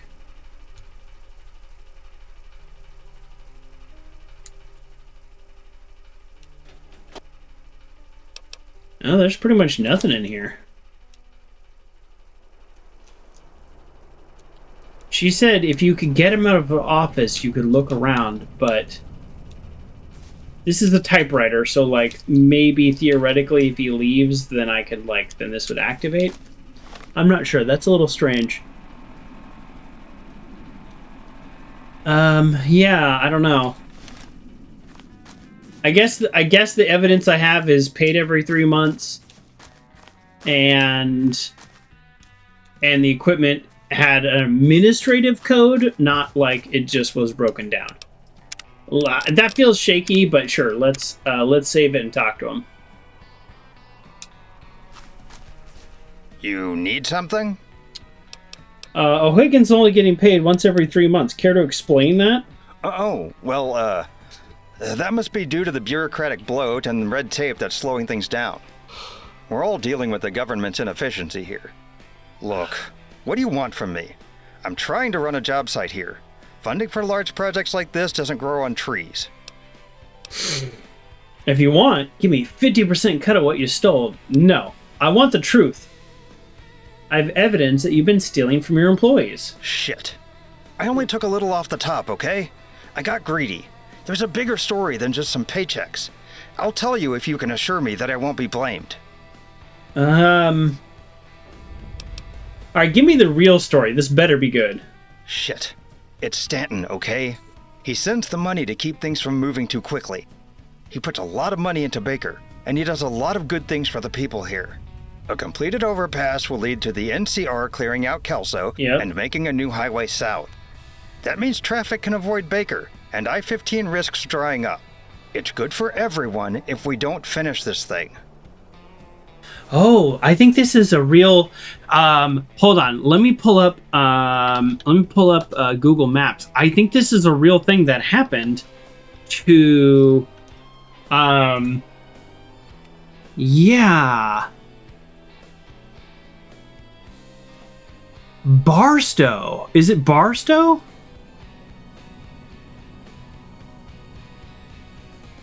Oh boy, I remember. There is a town that this happened to in California, in this very similar to this area. And so I actually wonder if this is kind of a play on that real story. It wasn't Baker, because the 15 still goes through Baker. But there's like let me zoom in here. Yeah, there's like they call it like a business 15, where boy, okay, I have my facts not exactly lined up because I wasn't expecting to be looking at this, but this is a real thing that happened. There was like a ghost town. I think it's like Old Barstow maybe, or Calico, like some freeway basically went around a town that was like a big town out in kind of the desert area near the like Mojave, and it just destroyed the town. Like it was gone like a month later because of exactly what he's saying, which is like I'm kind of now I'm like, oh well, I don't want Baker to go away, so like, I don't want to help get rid of Baker. At the same time,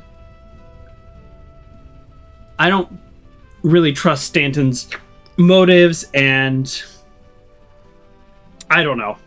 I feel very conflicted about this. So I'm going to say, settle this with your employees, give them all the extra funds, otherwise you're going to jail. This could have been easy, you know? I would have paid you to keep your stupid mouth shut. Now I have to give it all to those lazy bums just to save my own skin. Fuck you. Give me the settlement form. I'll sign it. I actually just want you to do your job. Haven't you done enough? I like that now when you upset characters, they just won't talk to you. All right, we're going to return to Hightower, and I hope the game actually lets me, tell him what happened, really explain it to him. Because the equipment's also broken, and the game didn't let me talk about that, because I think I chose one over the other. But it's more than just he's not paying his employees. It's something's going on with Stanton. So let's get that solved. What do you want? Yes. I want to talk to you about the Overpass. Yes, the nightmare that has been plaguing Baker for nearly a decade. Did you have any news? The workers are being underpaid. The project foreman is supposedly sabotaging the project. I have proof. Stanton's behind it all. He's paying Flood to slow down the work on the Overpass. Yes, that's the best answer. All these are true. That's the best answer. This is getting complicated. Stan has a lot of power around here. We can't exactly go arrest him over this. We could either arrest the project foreman or potentially turn Stanton into the press. Which would you like to do?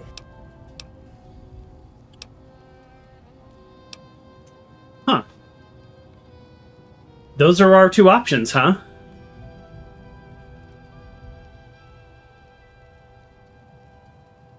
Stanton has to pay for this. I think I'm drawing a line in the sand. I think I am. Very well. I'll get in touch with my contacts at the Hub Sun. They'll put together a hit piece on Stanton. Here's a finder's fee for you. Nice work.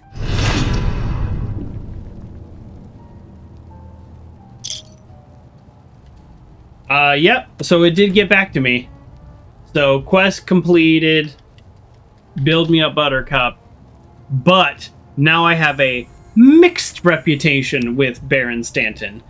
A little bit of good mixed with a little bit of bad, and people haven't figured me out yet.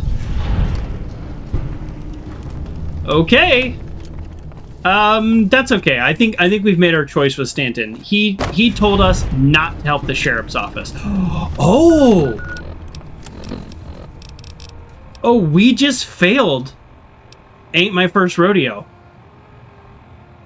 Oh, he drew a line in the sand, and I guess we drew it right back, it seems. Wow. Okay. I don't know how I feel about that. I feel okay about that, I guess. Yeah, I feel okay about that. We've made our decision.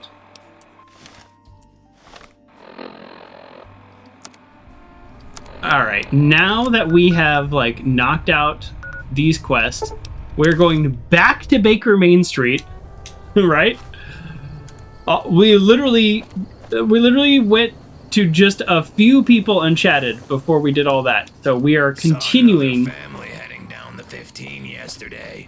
Yeah. Didn't look like they had a destination in mind. Okay, thanks for the story. So let's continue exploring Baker. Okay, this is the gift shop they told us to avoid. The thermometer shop. Hey, Adam. Welcome to the world's largest thermometer shop. It's a 30 cap fee to enter the store, and viewing the thermometer is also 50 caps. Okay, well. I saw you out there staring. I'll give you a deal. 100 caps, and you can view it again on the way out. So this is why she said that this guy is a scumbag. This is dumb. You're new around here, I can tell. You don't know who I am yet. I'll let this one slide, if you buy a thermometer.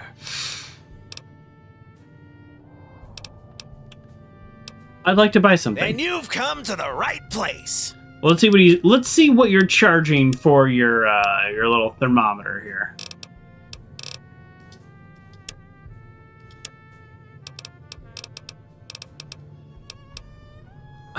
He's just selling thermometer tickets. How about a thermometer toy? How much is the thermometer toy? 56 caps? No, thanks. Yeah, alright. I need to get going. This guy sucks and we don't like him. So, we're out of here. And he's got a public bathroom. That's nice. All right, I like that. It's not really a store that is like a whole big thing. Oh, hey, we finally found the pawn shop. All right. Hello. Hello, welcome to the Baker Pawn Shop. Thanks. What's your story? My story? My story is that I run a business in one of the better parts of Hub State. That's all you really need to know. Okay. I can't imagine old pawn shops making big money. It's not. That's why the real business is downstairs. All right, let me see your wares. Enjoy our fabulous selection of wares to choose from. Let's see, what do you got? You got good stuff? Got some good ammo, got a lot of caps. I don't really have anything else to sell because I've just been running around talking. Yeah, all right. Well, all right. Well, nice to talk to you. Can I go in here? Okay. What's the name of this place? The Black Chip. Okay. The Black Chip. All right.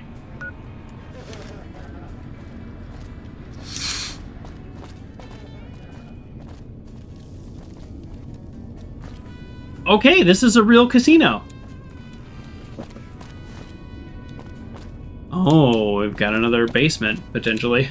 We do love our basements in this game. Okay, folks, let's take a little break and How can I help you?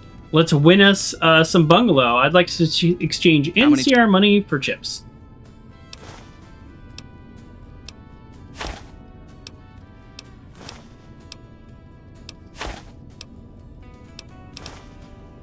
All right, that should be enough to get us started. I could go back to the Mojave and get my naughty nightwear, but with my lucky glasses, let's see what our special is. Yeah, we're at 8 luck. I don't think there's a big difference between 8 and 9 in this game. About what's going on. But we'll see, because before It's important. before I got the implant, I was rocking 8 anyways, so let's see. Oh, no, we don't do roulette. Even with 10 luck, roulette seems to never hit. We're playing blackjack, folks. Okay, now just a reminder, because we have done blackjack on this in this game several times. How many chips do I have? Oh, wow. I only got 200 chips. Okay, this might not be enough, because if we just lose 2 hands, then we're out of money. We probably want to start with 1,000. So we are not playing real life. Okay. Off to a bad start. We are playing somebody... We have 72 chips now. Well, this is going to be difficult to build us up. All right. I mean, this is a terrible start. Okay, and we're out of money. Maybe I was wrong about 8 luck, because that's how it goes in real life for me. To the Black Chip. Okay, let's just do 1,000. Wow, I can't believe I lost both those hands. So what I was saying is, we're going to play like we have 8 luck.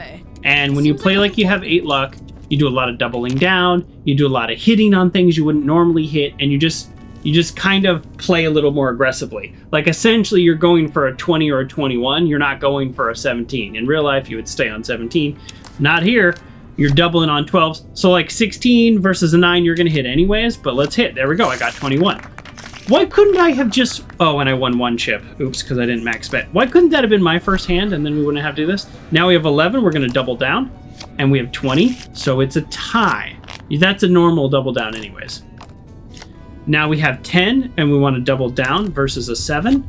That's a normal double down anyways, and we push again. So we've been very unlucky. So we have 8 and a 6 and a 3 showing in real life blackjack. This is a stay, but what we're going to do is we're going to double down. And we busted. Wow, maybe we do need to go get our naughty nightwear. Because yes, what I just did was a dumb move, but the only way to win is to do dumb moves. Okay, there we go. Now we're winning. We need to win the double downs, though. We're still negative 200. So that's a 12, so we're going to double down on a 12. Wow! This is playing out like normal blackjack. Yeah, we're almost out of money here. We've lost almost every double down we've done.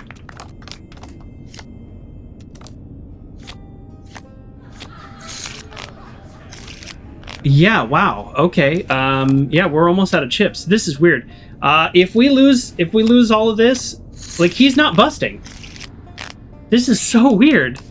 This is it. We're out of money. We have one chip. Huh. Yeah, this is literally playing out like normal blackjack. Welcome to the black chip. I wonder if the gambling here is different than the rest of Vegas. All right. The thing is, this is like a small casino, so you're gonna like max out on the money pretty quick.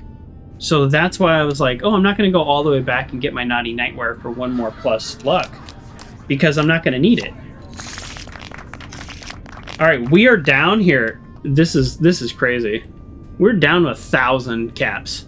Like, actually down 1,000 caps. So I guess we play a little smarter.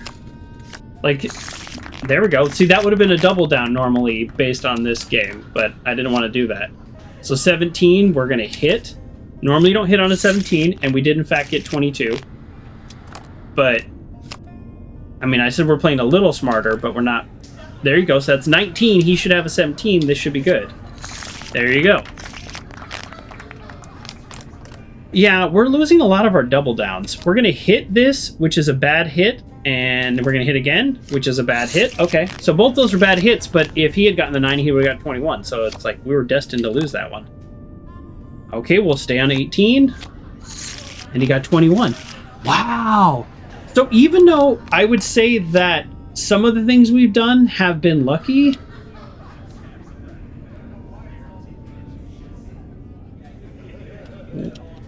it's weird, won't let me split. Some of the things we've done have been lucky. Okay. It only let me... is it buggy? Because I had 8 and I hit and it just ended. Sorry, okay, let me finish that thought. We have been lucky with some of our dumb moves, but we've also been weirdly unlucky. Before, I'm hitting on 17 and I'm not busting. But he's also... see, he's not busting like any hand. I don't know what I have, so we're gonna stay. Okay, there's a bust. What? I lost? Oh, it's just bugged. That's what's going on. It's just bugged. Did you see that? He busted. He got a 23 and I lost. Oh, shoot. I don't know if we can actually win our money back, because if it's yeah, if it's bugged. Yeah, and he's just getting 21. Yeah, that okay. I wonder if this is like a joke with the mod, because he's gotten 21 like half of the hands, and he also won when he got 23. So yeah, I'm not really sure what to do at this point. So I have 18 and he has 19. Yeah, I'm beginning to think that this is not about my luck skill. 15 yesterday. Didn't look like they had a destination in mind. I haven't done this bad. I mean, this is blackjack in real life. How do I get out of here? Oh. Saw another family heading. Yeah, this is really weird. I'm not sure what to do, because I think it's just bugged. Like, it's just actually bugged. I guess, I mean, I want to get the player house. I want to show everybody the player house. And I want to get it for myself. So let's go get our naughty nightwear, but 8 luck should be more than enough And at this point, we've stopped even doing crazy dumb stuff, and we're down 2,000 caps. That's crazy.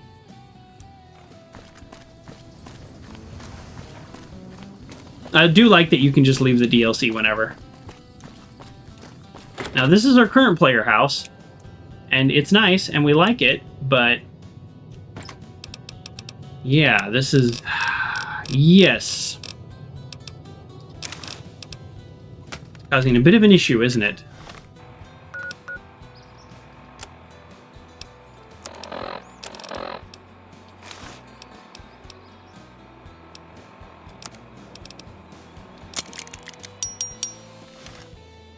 All right.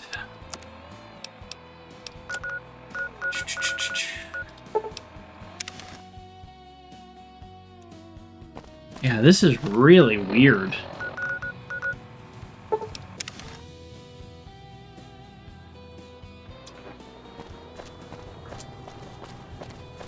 I mean, part of me wants to reload because I'm already at a 2,000 cap deficit. I'm gonna have to win 10 hands just to be at even.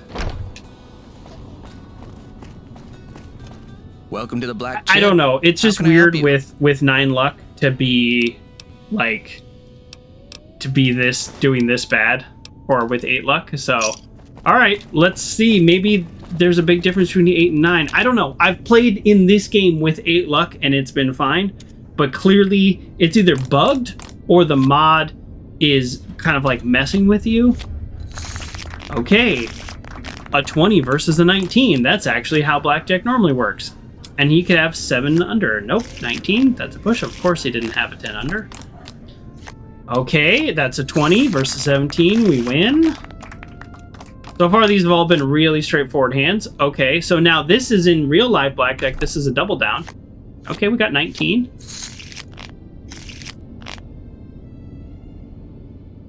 Oh, he got 20. It took me a while to count that. That was really fast. So, have you noticed that almost every time we double down, he gets 20 or 21?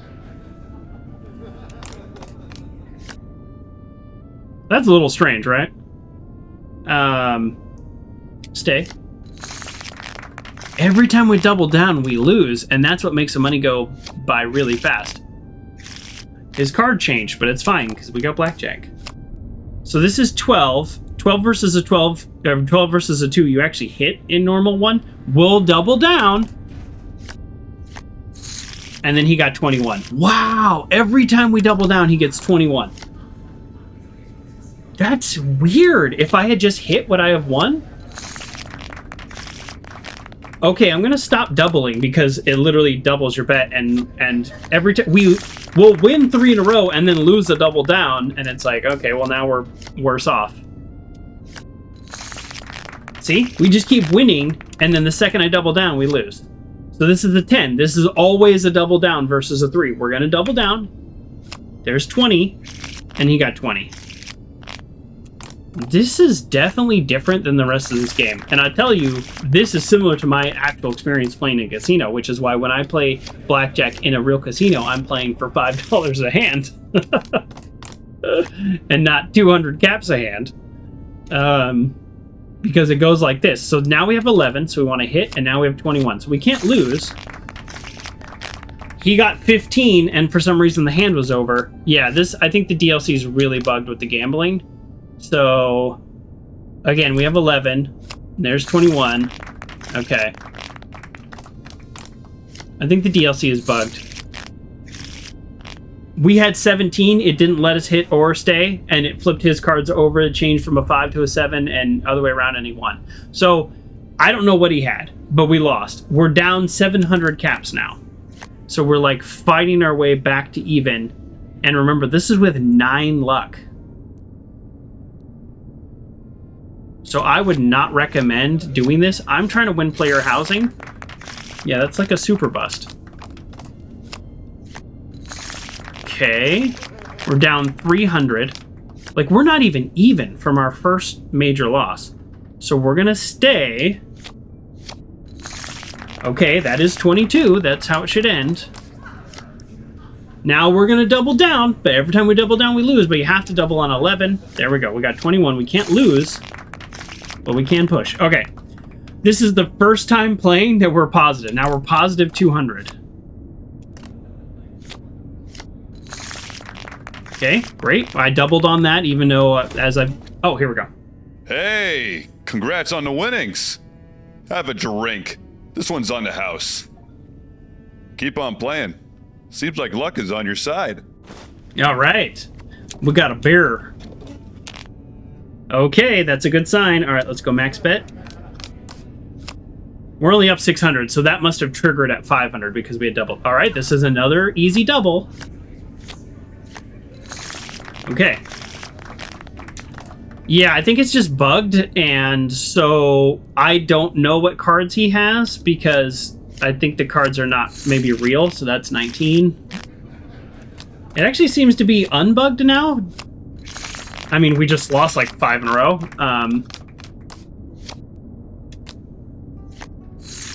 Ouch. All right, I'm just gonna hit. No splitting.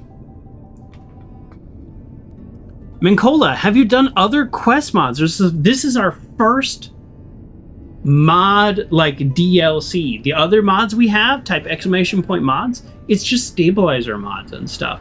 Like, just game, like, improvement mods. We were playing essentially vanilla, but this long 15 is really interesting, except for the, like, super bugged casino is not super interesting. We had 21 there, so I don't know what was going on. Okay, now we're at 1,200 chips.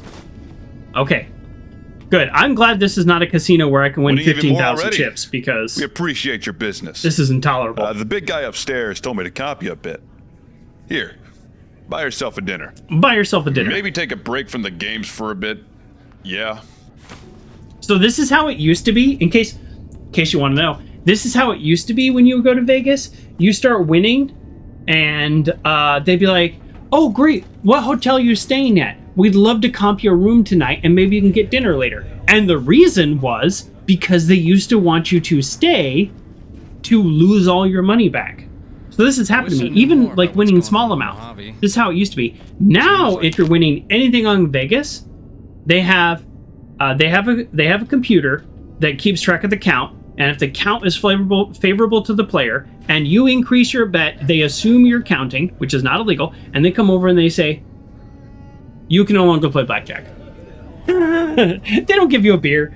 I mean, you can still get beers, but they don't give you a steak. They don't give you a room. They just say you can't gamble anymore because it's the only game where you have an advantage. And so the second you exploit that advantage, they punish you. I know I've talked about this before, but yeah. All right, 17. This is actually, so in real life, I'd probably want to surrender this, but we're gonna hit, and we got 21. There you go.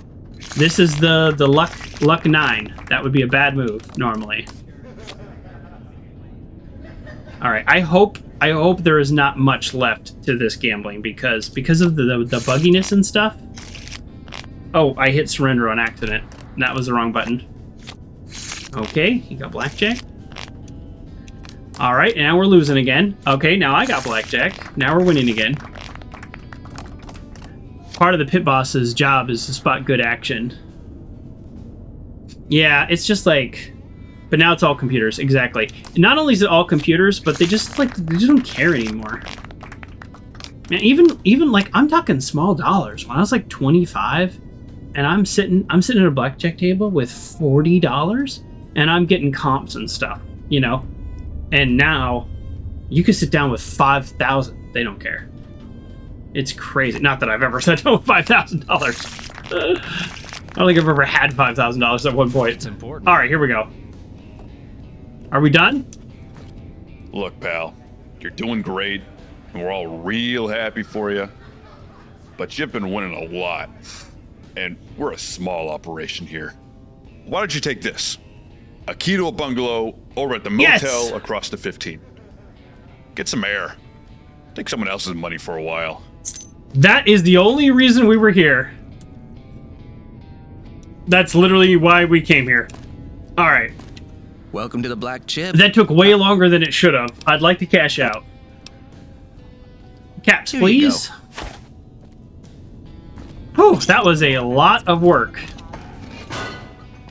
That was a lot of winning and losing, and yeah, that was rough. Okay, I was like, don't freeze on me now. All right, we're gonna save. All of that was for us to get the bungalow. So let's go there now because we want to check it out. And then we're coming back to Baker. Today has been just pretty much walking around Baker and finding tons of cool stuff. The casinos there still are like old Vegas. That's good. I've got a casino I've got a few. California has a lot of tribal casinos. Like a lot. So if you were to drive through the whole state, you could hit 40 big casinos, no problem. So for a place where gambling is illegal, there's a whole lot of it.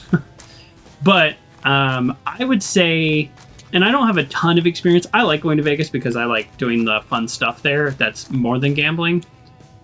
I would say that of the casinos that I've played in California, they're like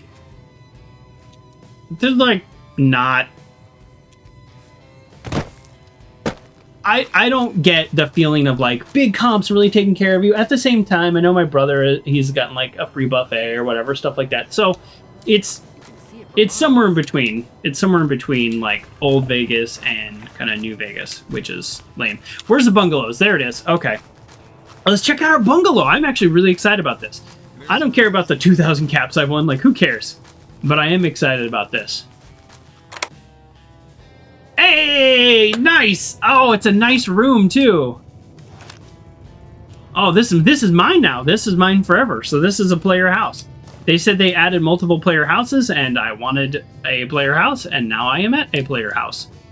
Oh, it's got a hot plate. It's got a workbench. Oh, man, if this wasn't like a little difficult to get to, this would make a really good player house. This is a little bit like Old World Blues. Not as good, but Old World Blues is actually slightly harder to get to than this, I would think. Nice. Oh, I should probably change my outfit. Yeah, I like this a lot. All right, good job. Good job, modders. The player housing here is actually really cool. Good job. Yeah, it's like, you want to know what is the player housing like in Long 15? Here you go. An actual chemistry set. I don't know what the respawn time is, but 5 stem packs, a workbench, a reloading bench, suitcases, a bed, footlockers, wardrobes. Yes, this is really good. A coffee maker that I can't use, but that'd be pretty cool. What do you think, Boone? You like this place? Don't worry about the stain on the pillow. It's not too bad. There's the hot plate. Shoot, this might be my new place. Okay. We don't, I mean, that's all we're doing here. We just wanted to have it. This is now where we can end our nights, so that's good. You know what? It's noon. I was gonna sleep, but I like actually walking around during the day, so let's do this. Let's take a quick dip in the pool, and then we're going back to Baker. There's still tons of stuff we haven't been to there. Oh, there is water in here. It was so pristine that I actually wasn't sure. Oh, look at that. They put a little extra into the water ripples and stuff. All right, it's red, like we're not supposed to drink it, but let's drink it. So this water is basically brought to you by Hightower. Oh, there's people here we haven't even talked to. Okay, let's talk to this guy. Can you believe that fucking guy? The Mad Roman? Who does he think he is? What are you talking about? Agostino's, the sleaze bag in the Greek restaurant. Someone should put him on a cross. See how he likes it. All the troopers are boycotting his business until he drops the Roman bullshit. Oh, because the Legion. Yeah, it's a little weird that he's Greek, but he calls himself the Mad Roman. Why are you so angry? I just came back from risking my life, watching my friends get torn to pieces for 6 months on the front line. Yeah. Just to see dumbasses who have never seen the Legion turning them into damn cartoons. He's making a mockery of everything we've been fighting for. Yeah, I could see them being really upset. At the same time, it kind of speaks to some racism and stuff, but is he like pro-Legion? Then that would be really dumb. If you want to help, you should help me whack that owner. I'm not going to do that. Why haven't you done it yourself? I will if you don't. Okay, looks like we just started a new quest. So we're not going to kill that guy unless he's Legion, because we kill Legion on sight. What if I can convince him to change the restaurant back? No way. Not enough. He needs to pay. Well, guess what? Murder's not allowed in NCR territory. Okay, NCR rep, don't risk your entire life and career over something like this. The Republic needs you. Sure, I'll say that. Shit, you're right. I'm not thinking straight. If you can get him to change the restaurant back to Greek, we'll call it a day. This shit isn't a joke, though. So it was already the Mad Greek, which is a real restaurant, by the way, like near this town. I don't know if there's one in Baker, but there's definitely multiple in this part of the desert. Okay, well, there you go. Let's see. We have a new quest. This is Red Roses for the quest names are way too long in this DLC. I'll just throw that out there. For a blue lady. I'm guessing this has to do with cleanest water for miles. Start quest. There we go. I'm guessing this has to do with somebody that he loves and he changed his name for that reason. Okay, great. Well, I feel like I really missed out the last 2 episodes here where I was starting to think that there wasn't a ton of quest content, that it was more just like conversation and flavor, and I was just completely wrong. And the reason I was wrong is because I was sticking to the main quest that the NCR guys gave me, and I wasn't exploring and talking to more people. That being said, I don't know where the heck this restaurant is. Yeah, there's like a little tent city down there too, so there's more things to check out. I think it's downtown somewhere. I think, yeah, so we'll just walk around until we find it.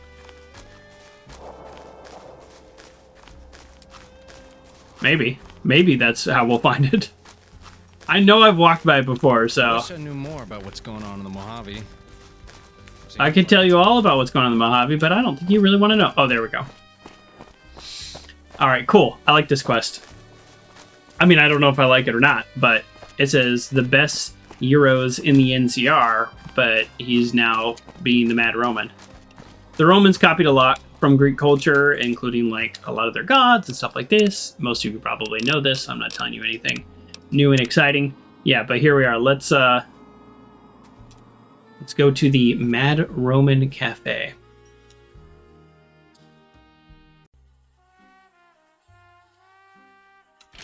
All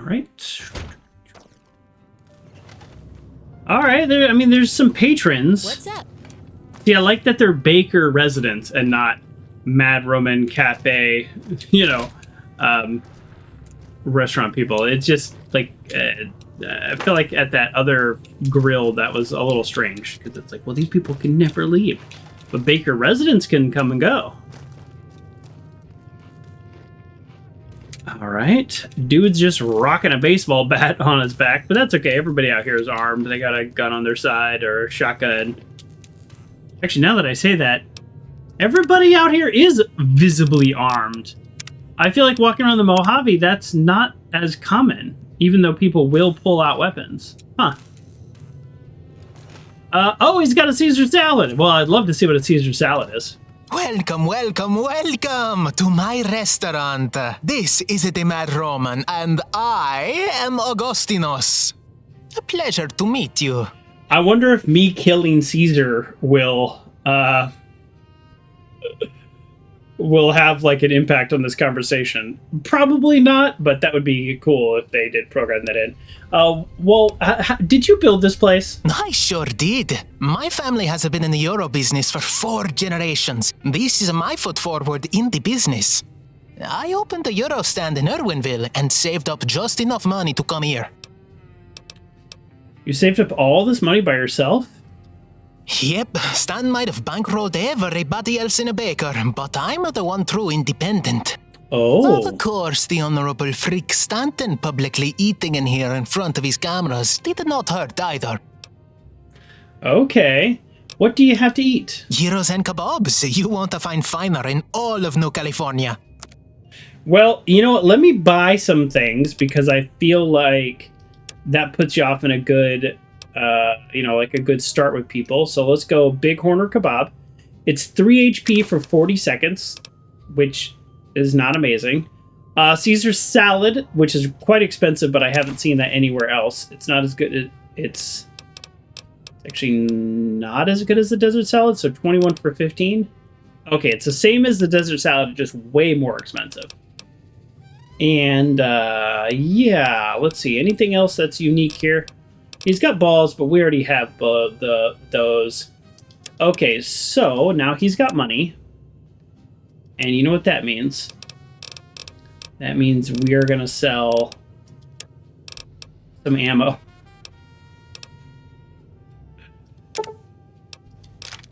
There you go. A single bite will send you to heaven. Okay, I'd like to order something to eat. Okay, so that's the same option. What's up? Okay, so now we're gonna eat it, right? Like, we're trying to ingratiate ourselves to him. Here's our Bighorn, and here's our Caesar salad. We're trying to eat it, right? So it's like, he'll go, wow, this guy really has, he's actually bought stuff and he's eaten here. Like, we respect this guy, we like this guy, right? This is the idea. Good afternoon. Okay, now maybe we go back here. I want to get as much information as we can. Would you like to try one of our authentic gyros? Doesn't mind me going around his kitchen. Sorry, I'm a bit busy. Okay, he's the only one we can talk to. All right, let's try to get him to change the name. Welcome back. It used to be the Mad Greek. He's selling Greek food. So what's going on here? The uniforms say Happy Greek, but the sign says Mad Roman. What's that about? I'm in the middle of a rebrand. It's a very expensive thing, completely redoing the signage and uniforms and everything. And I'm having some issues with the suppliers. Do you want help with your rebrand? If you're offering, I need someone to head over to the Crimson Caravan and negotiate with them. It's hard to find time to leave the shop, so if you can run over there and talk to them, I'll make it worth your while. Sounds like a deal. Wonderful. Head over to the Hawaiian King Motel. You're looking for a man named Slidell. He's a good man. He's helped me in the past. I need some red paint and a few of those painting guns. This is weird because we don't want to help him rebrand. So red roses for a blue lady. Okay, so I could steal the shipment of red paint. I could buy the shipment and then not give it to him. Okay, let's try to talk him out of it. And if he doesn't, I'm going to do him a solid and not let him rebrand. Welcome back. Is it Roman food or Greek food? Well, sort of. This Greek food passed down to me over the centuries. It used to be a country or empire, I think. But with the war going on out east, I remembered that the Roman and Greek tend to blend together in most people's eyes. So I figure, what's the harm in renaming the place? After all, I support the war effort against the Legion. Might as well make some money from it. That is the dumbest thing I've ever heard.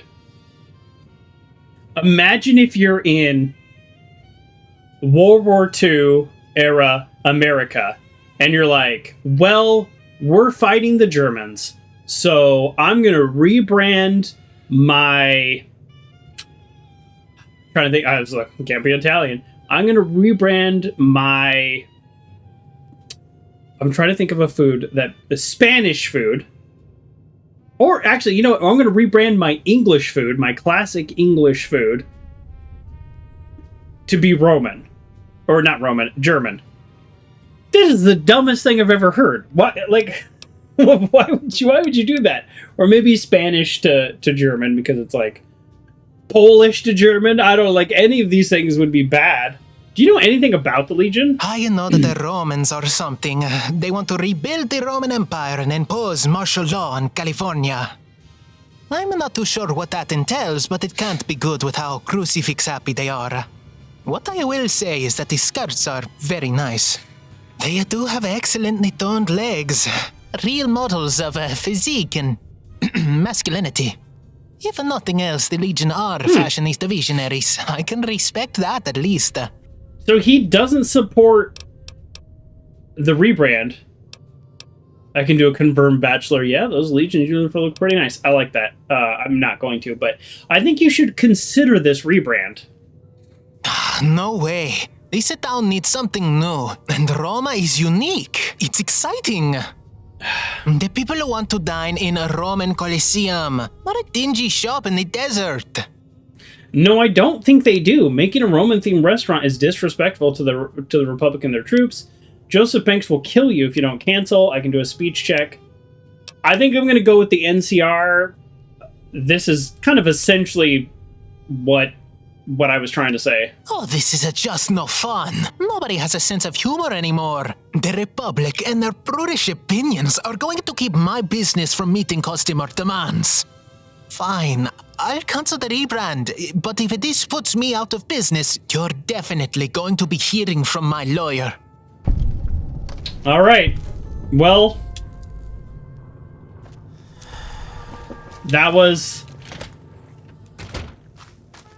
that's one way to do it. I guess if you didn't have NCR reputation, I guess you wouldn't be able to do that. I'm actually not sure. That was a fairly straightforward quest, but also I think it should be fairly straightforward, because the alternate solution was go steal their stuff, which I think is also a completely reasonable solution. So yeah, weird, kind of a weird quest. I don't disagree with it. I think it's a totally fine quest. Why are there two? I'm actually just curious why there's two spots here. Hopefully they can learn from places like this. So that's one. What's this one? Oh, that's still the optional Crimson Government. All right, let's talk to Joseph A. Banks. Hey. Is there anyone else that you're boycotting? Yeah, actually. I'm also organizing a trooper boycott against the Zetan Jerky Mart. Hate to do it because the owner is honestly a good guy, but he has no backbone. That freak Bob is in there talking about Caesar and nuking this place like he wants it to happen. We aren't going back there until Bob is taken care of, one way or another. Maybe this guy is like boycott happy and... Yeah, I don't know. Maybe I shouldn't be listening to him, but I do still think that the rebrand is a really dumb idea right now in the middle of a war. I noticed you aren't in uniform. Yeah, since we're in a state of war, we pretty much bring our gear with us everywhere. Hard to pretend I'm on vacation with my service rifle next to my bed, but at least I'm ready to go if they need me. Alright, well, I convinced Augustino to stop his rebrand. Good. I know that shit was a stressor for a lot of the troops on the 15. Looking at a big sign mocking them. Imagine coming home from war and seeing your own nation turning your fight into a tourist trap. Here, you could have some of my extra pay. Least I could do for your help, especially since you handled it better than I would have. Yeah, that's a very weird quest. So, alright, well, completed. Too bad everything around here has to be so, run down. Hopefully they can learn from places like this. I do want to finish talking to him, though, since he seems to have a lot of things going on. And it's fine. It's good you're alive and saved all those troops. You should continue the fight. Thanks. You're right. Was he a Nelson? I skipped through his dialogue. I'll make those bastards. Okay, let me ask again. Have you seen much action? I was at Nelson when it was overrun. Oh. I watched the Legion massacre the place. I freed them. A lot of the troopers dropped their weapons and ran, so I covered their retreat and tossed mines in the gap between Nelson and Forlorn Hope. Took a few Legionaries down, but we didn't do much killing that day. They gave me a medal and a few weeks of leave for that. Now I'm here. Thank you for your service. Looks like the troopers still out there. I saved them, don't worry. What do you think of the Mojave? My CO calls me crazy, but I love the heat. Can't get enough of it. I'll retire there if we can keep it locked down. I'm the first one to volunteer for day shift, but I always have to bring extra boots because when I stand in place too long, they melt. That's a real all right thing. here too, but there isn't too much to look at. How's the war going? Not well. I think my negativity is one of those reasons the brass approved my R&R. They probably feel like I'm bringing down the others. They keep sending fresh troops to McCarran, but they can barely leave the front gate, let alone fight the Legion. All those troopers ready to reinforce the front lines, and leadership won't even let them clear a 2-mile perimeter around the Mojave headquarters? Pisses me off. He's got a good point. There was like a bunch of fiends just there. I killed them all, but they do like respawn. All right, I think he actually makes a good point. I really do actually think he makes a good point. All right, well, we have another quest. They're kind of coming in hot now. I think I don't know if you recall, but 2 parts ago I was like, there's not a lot of quests out here. Like I remember saying that multiple times because I was just in one quest. All right, this is a way down the hole. Again, quest names are too long. 3 words max. That'd be great.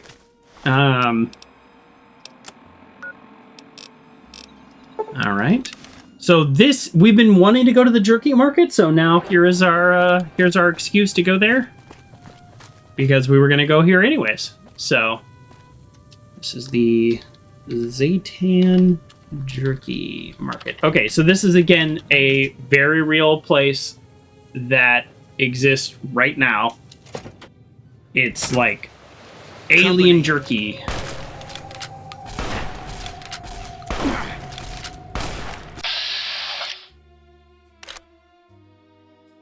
We are being attacked by aliens in this alien jerky mart. Is this? Oh, it's a wild wasteland thing.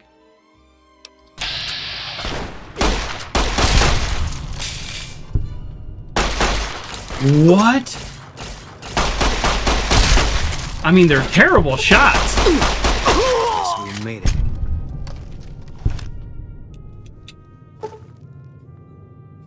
Oh, look at all this. They have laser rifles, microfusion cells. The game's letting me like loot this stuff right now. I'm gonna loot this stuff. I don't know if this is gonna be here when I wake up or even what is happening exactly. I can't loot the alien pistols. I already have one, but I wouldn't mind more. I love that they added that they added something for Wild Wasteland in this mod. Alien Captain. This is really cool. All right, well, they've really thought of almost everything in this mod. It's interesting that I can also just take everything right now.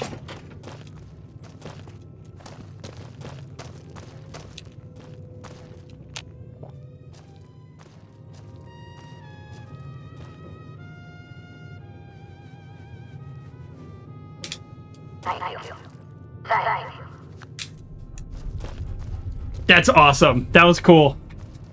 That's worth Wild Wasteland right there.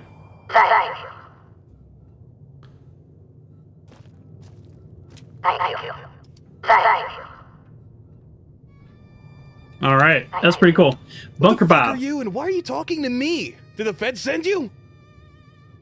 The feds? Federals, government, the powers that be. You're one of them, pretending to play dumb, or are you asleep and you don't know?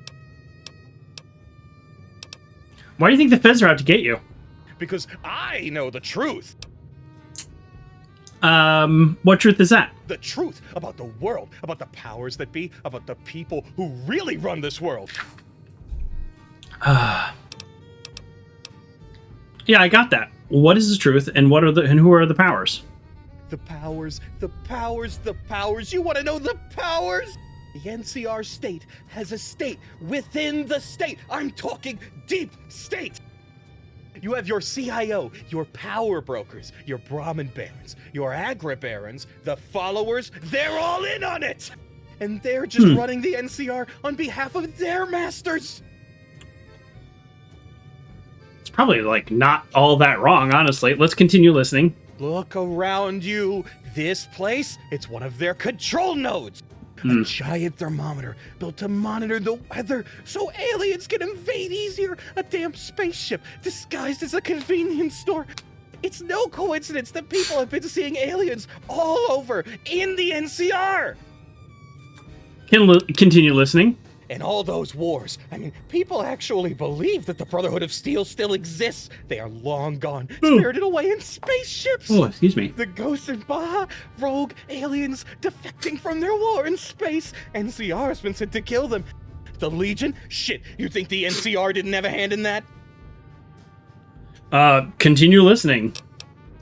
They sent Caesar in, infiltrated the followers, wanted to make them look bad because they're the only ones who know about their deep state plans. Then he found out, went rogue. The only reason the NCR is having this war with him is because he realized the truth and he's leading the resistance against them. And that is why I support his goals of destroying the NCR wasteland hegemony.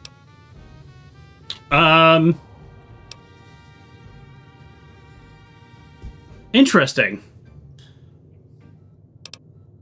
I'm gonna say Caesar's crazy, and so are you. The propaganda gets to everyone sometimes. The hard part is de-propagandizing yourself. Okay, well, where are you from? Why do you want to know? I like learning from people. I'm from the Boneyard. People think I'm crazy, but I have 3 degrees from the university there. 3. Most people don't even have 1. That's true. I'm pretty smart, though. My character's pretty smart. What brought you to Baker? The jerky. Good, tough meat. You could survive another apocalypse with enough of them. I'm stocking up. Aliens are onto me, and they're gonna hit this place soon. Blow it up! I want to survive when that happens. Okay. So the issue is he essentially supports the Legion, and again, in the middle of a war, in the middle of a war, in the middle of NCR territory, that's a pretty dangerous thing. Hey, please refrain from testing the merchandise on other customers. Oh, see, now it's stealing. So before it wasn't stealing.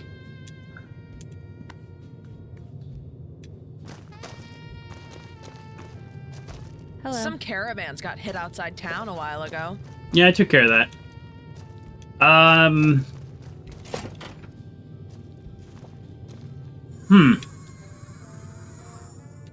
Ooh, cool spacesuits. Stealth boys, nice. Alright, yeah, let's see what this guy has for sale. Hey there, welcome to Zetan Jerky, home of galaxy-famous food and out-of-this-world deals. Here, a free sample for a first-time customer. Okay. Let's look at it before we even finish talking to him. That's not bad. How's it going? I didn't eat the jerky, did I? Nope. Always great to see a friend of the...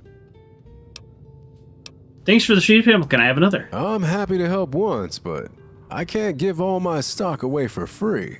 Bunker Bob over there has made me learn my lesson. All right. Who's the guy in the tinfoil hat? Bunker Bob. He's an interesting guy.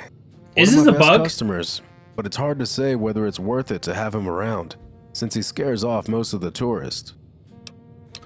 Do you want me to talk to him for you? Honestly, would you mind?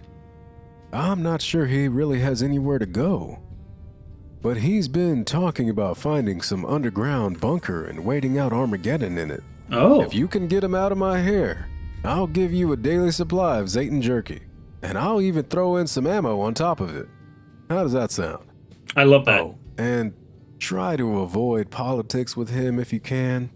Bob thinks aliens are working with the Legion to cleanse the I-15 of the NCR. It's a whole thing. I suspect he's the reason the troops have stopped shopping here. If you get him to leave, do you think you could have a chat with the angry-looking trooper around the Hawaiian King, too? I can. What is Zetan Jerky? It's certified meat from out of this world. We use the ship on top of the roof to fly out and hunt alien invaders, soak them in marinade, cook thoroughly, and then dehydrate. The end result is delicious meat that can't be found anywhere else on the planet. Okay, that's fair. I don't see any meat cooking here. No fun, huh? It's all done off-site in a factory about 30 miles west. Placing the plant between Baker and the hub means we get to sell to both. My business wouldn't survive without the NCR, and a lot of those troopers wouldn't survive without my jerky. Just ask them. Okay. Tell me about yourself. I'm Luis, owner and operator of Zetan Jerky Mart, now with 3 permanent locations in New California. I've been trying to run a business to take care of my family back home. They're originally from Oregon, but we came here for better opportunities. My old man walked into California with pretty much nothing and spent every dollar he made to get me into Hub U. I'm Nazi University. How'd you get into selling energy weapons? I didn't even know you did. I haven't always been lucky enough to have a brick and mortar place like this. I'm grateful for the opportunities I've been given. I started out with a small stand right out of college and traded my way up from pea shooters to Gatling lasers at one point. I was even in talks with the Republic about a potential arms deal. Then a certain family came into the picture and pushed me out of business.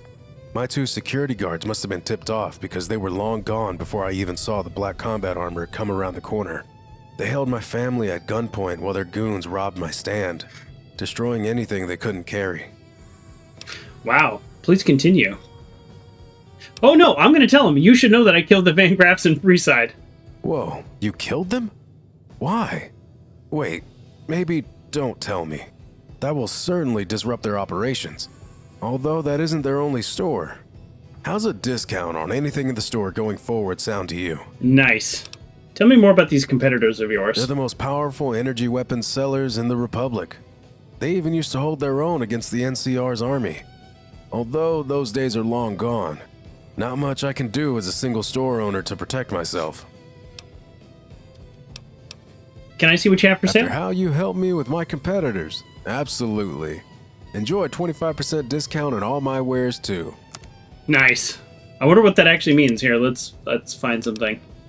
Oh, because of our barter skill, he's giving us just 1-to-1 prices. There's unique weapons. We have to do a unique. We have to buy it. Lil Lightshow.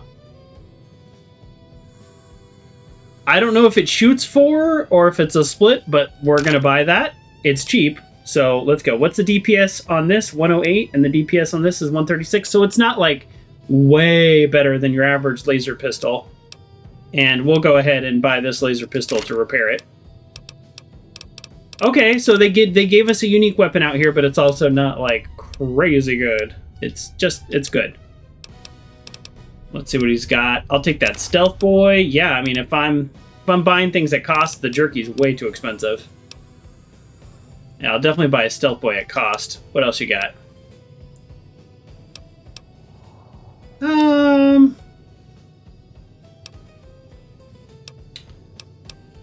No, we're good. We're good on these things. Oh, he's the only one that sells alien power cells, as far as I know. I've never seen this anywhere else. So he does have some connection to aliens. This is the actual alien power cell that powers the alien gun. I don't think that exists elsewhere in the game. We're gonna buy all the microfusion cells. Sure, we'll do the electronic charge packs because we can convert those 3-to-1 anyways. I don't actually care about the overcharge. All right. Well, this is a nice little surprise. Let's sell all of our frag mines. Oh, I didn't realize we already had. We already have laser pistols and stuff. Oh yeah, I got those from the aliens. Duh. All right. So laser rifle. I'm gonna unbuy this laser pistol. And then I'm going to sell him this laser pistol. I forgot that I looted the aliens. Yep. Okay, great. God, we have 1 million anti-venom. Alright, let's give him some ammo. Ammo for guns like we're never going to use. I think, here, let's see what Thump Thump is before I make this decision. Thump Thump's 40 millimeter. Okay, let's start selling him our... Nope. Selling him our 25 millimeter grenade launchers. 93. 20 millimeter grenades. It's crazy. We have a lot of stuff. Don't need any 5.56, but I definitely don't need that. I can't sell him the surplus. That's so crazy that he has alien. This is the only place you can buy it. It's a good gun, the alien blast round. It's just super limited ammo, and it's gimmicky. It's not like it's 10 times better than any other gun.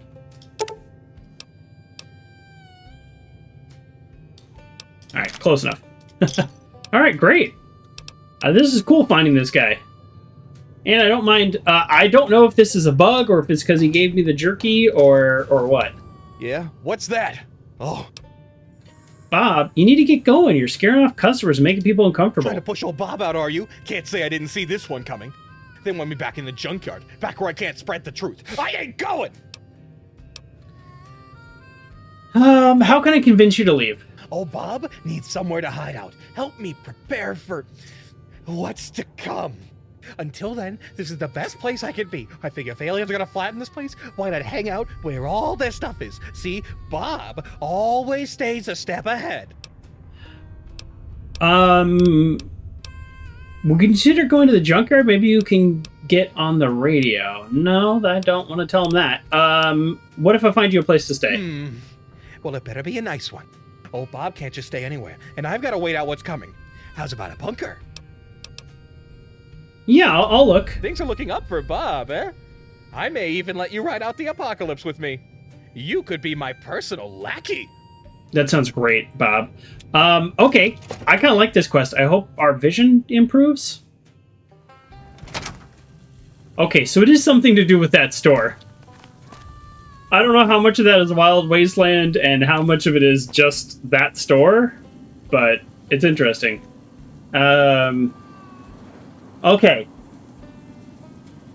Where's an underground bunker he can hide? If this game doesn't give me a quest marker, I don't know what to do. Yeah. This also makes sense why it's, the quest was called Way Down in the Hole. Like, it didn't make sense before. Clear out an abandoned bunker. Oh, okay, so we do have a quest marker. You know what? I will happily go out there and clear him out a bunker. This also gives us...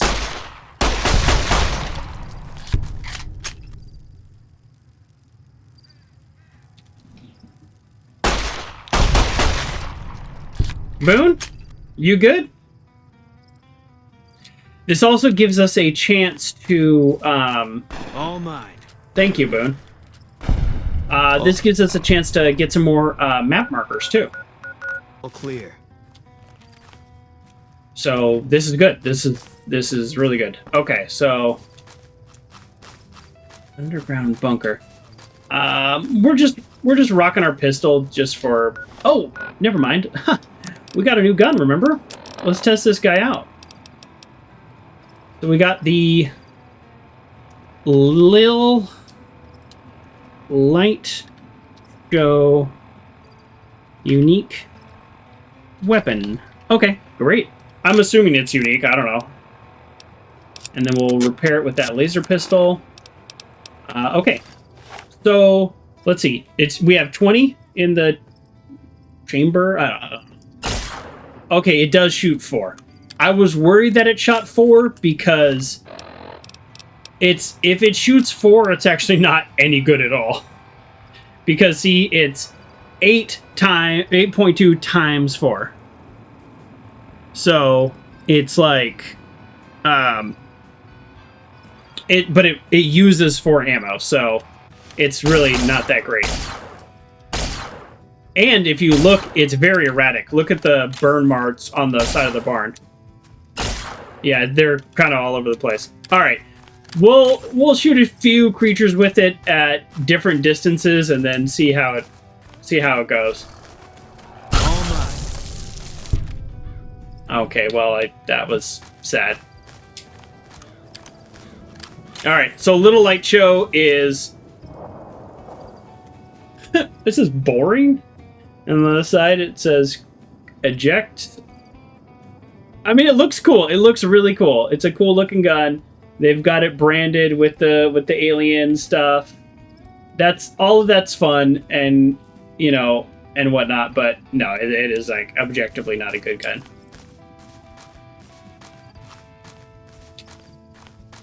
I am not sure how to get over here,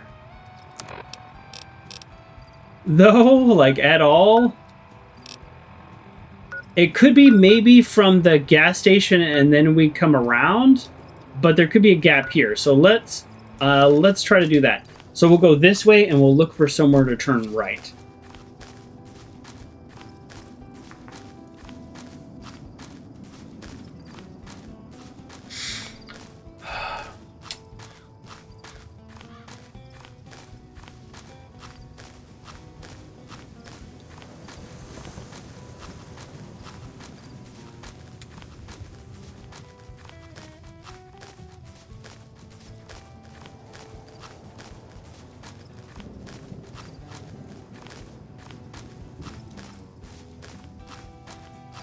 I'm not seeing any inlets.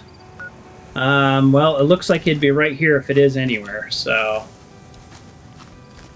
We might have to go to Kelso Crater and go completely around. Which is interesting. Yeah, alright, well let's go to the Desert Research Center. We're gonna be ambushed as soon as we teleport here. Where you going, Boone? Boone? Boone? He just takes off. Like here more than anywhere else. Well, it doesn't really look like there's a way through here either. This could be a trail. So there are Deathclaws out here, and this is not the gun I want to be using versus Deathclaws. But we're gonna try it. Oh, that was weird. Yeah, so Boone's gone. I don't know if he's coming back. But he's just kind of done with this nonsense. It's hard to blame him, honestly. And we got ghouls. Okay, let's see.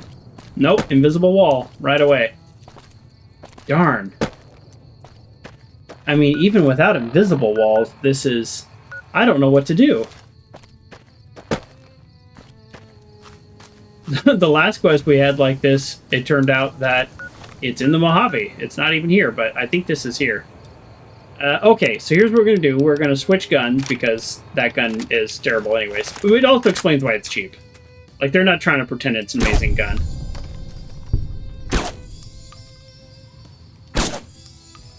Alright. We're going to take out some ghouls, and let's see. There could be an actual connection through here. This might be a case, though, because the people who made the mod, they did, in fact, make a quest guide. This might be something that I want to look up. There's not a wiki, but it's very similar to that. And I only say that because I don't want to spend a ton of time on something to where I just don't even really understand what's going on. Because then you feel silly. Let's eat a sweet roll, and then let's do a rad X. There we go. Alright, looks like I'm hitting a wall here too, so that kind of negates my plan.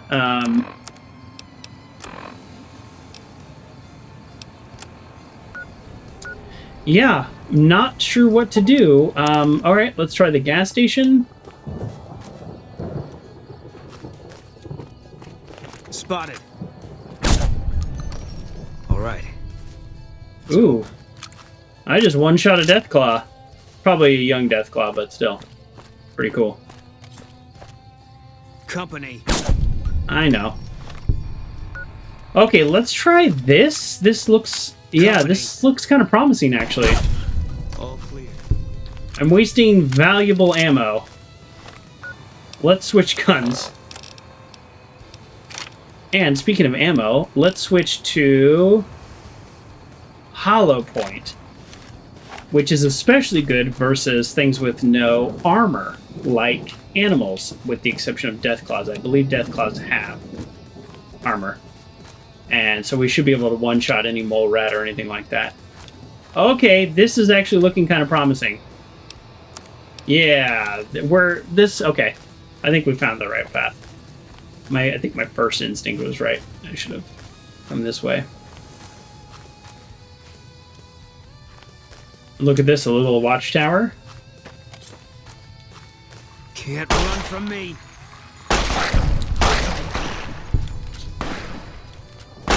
So you made it. Always feel bad. All right, new zone, new location.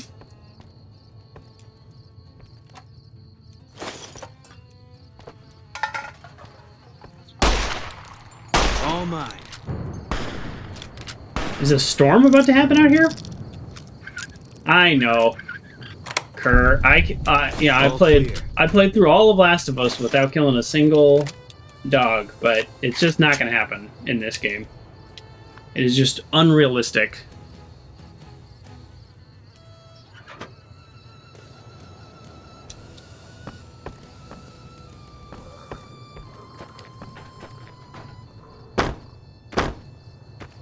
Okay.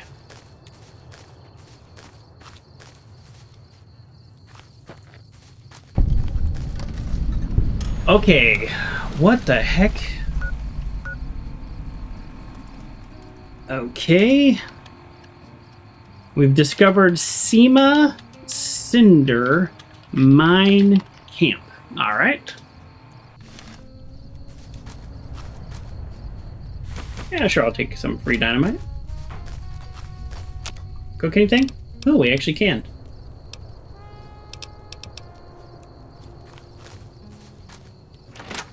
I like that it's like the little camp house is not a new load zone. It's just a door. I think Fallout 4 does that a lot more, where it's just a door into a room instead of a whole new load area. And I don't know if they had to do that because of like caching or whatever in the original, but when they're making a mod, they can make it a little bit more difficult. This is a hard lock. Give myself a little credit. Oh. I was wondering why it would be locked. The answer is because it is covered in things that are explosive. And ammo and some chems. Take that conductor. Alright. Yeah, I'll take a bunch of dynamite. If nothing else, it's a good thing to just sell. I don't use it that often. Alright. Can I make anything cool? Can I make a stim pack? Oh, sensor module. I picked up a conductor thinking it was a sensor module. Wrong thing. That's okay.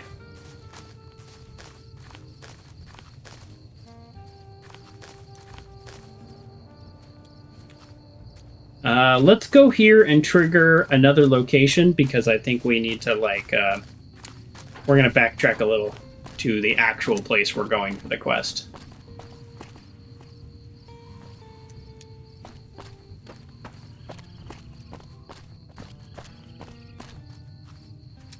I think there's two locations over here.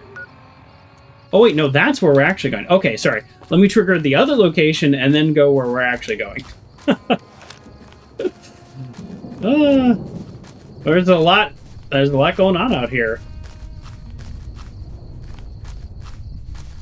You would think that maybe there wouldn't be. Okay, so we have discovered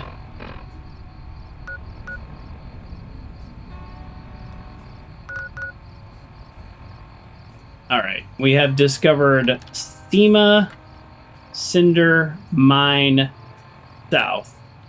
How much you want to bet that connects to ultimately the place we're gonna go? I think so. And I think so much that I'm gonna go in there. Can I? Wait, where is it? Oh, I wonder if this is where we, like, pop out.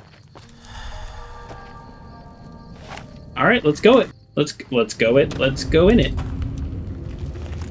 All mine. I don't want to use my good ammo on these things. What I really want is Boone to just... Can't run from me. Pop him.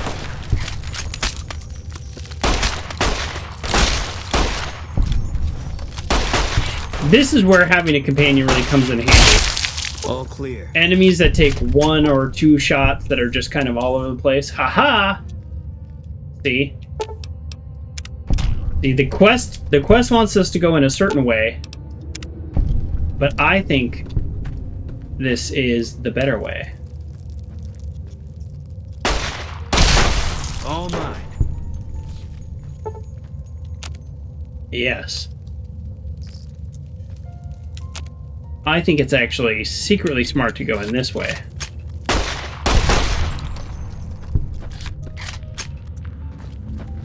Because of our perk of, like, explosives not really hurting us, we kind of don't have to pay as much attention to traps, but we will still.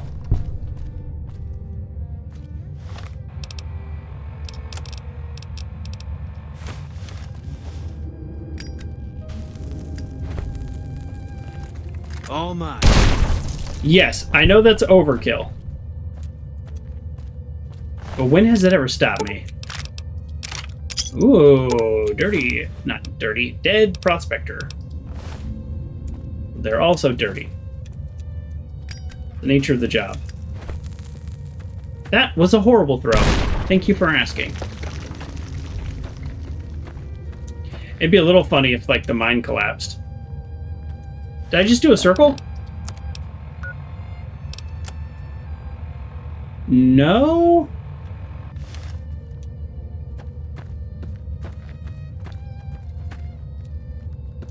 Maybe? Frag out! Frag out? I've never heard him say that before. Have you heard him say that before? Nice throw.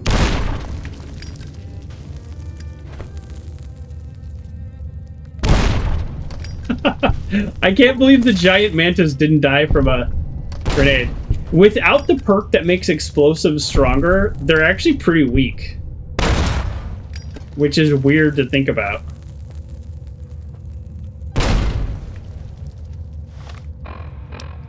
My handgun is just one-shotting these guys, but...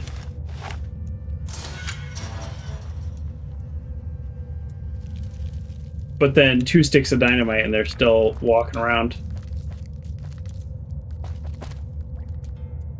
I mean, I got some of them. I'm not saying I didn't get any of them.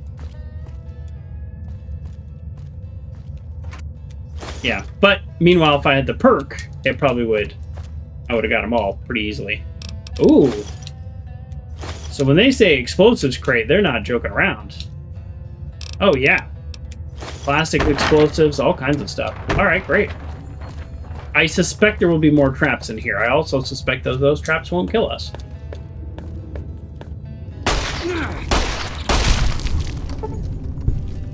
I'm getting Half-Life 2 vibes in here. Oh, I wonder if there's any way to actually get up there. Huh.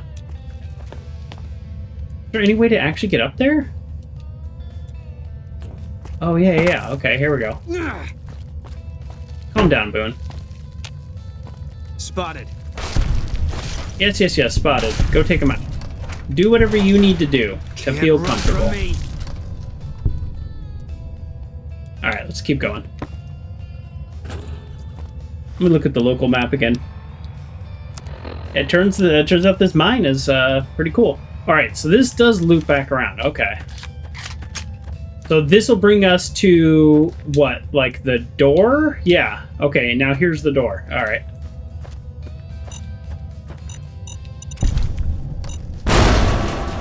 Literally didn't hurt me at all. Okay, that's what I figured. Okay, and now I feel like we're in the same place.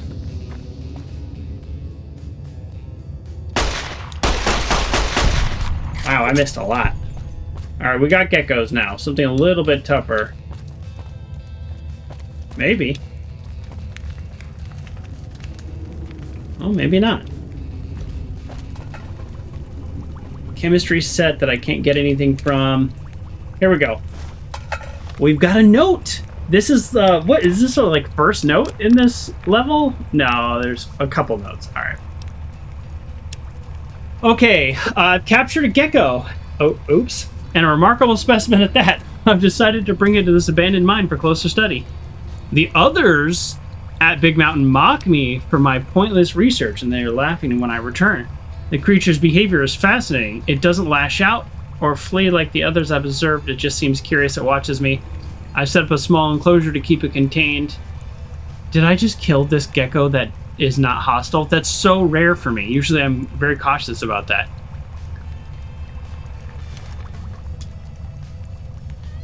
Oh, okay. We have to reload. We have to reload, folks. I just started shooting just because I'm used to it, which is bad. Oh my god, he's not hostile. Oh my god. I can't believe that. Normally I'm always checking that, right? I'm always checking that. And then the one time I didn't. That's embarrassing.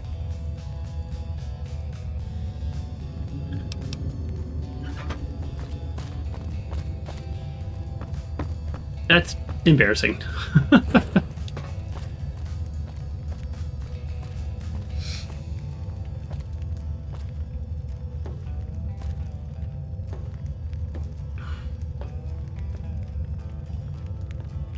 Okay, so what do we think here?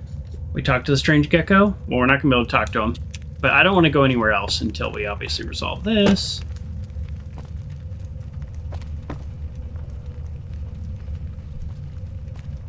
He can't talk to us.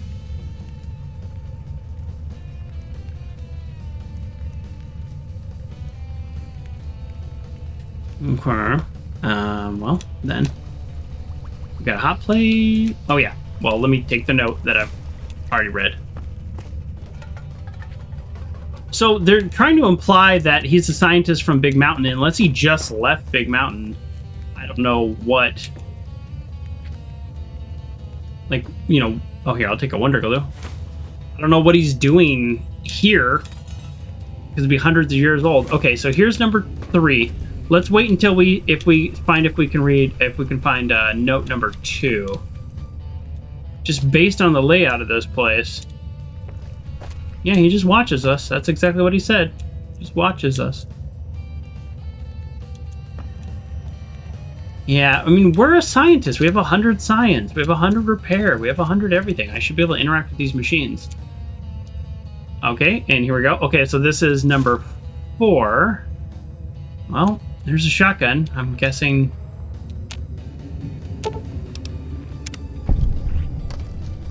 Mad Scientist Scrubs. I don't know how I'm disarming it, because I don't even know what would trigger it, but okay. So we have note 1, 3, and 4. There's the cage that obviously didn't work. This gecko can't be hundreds of years old.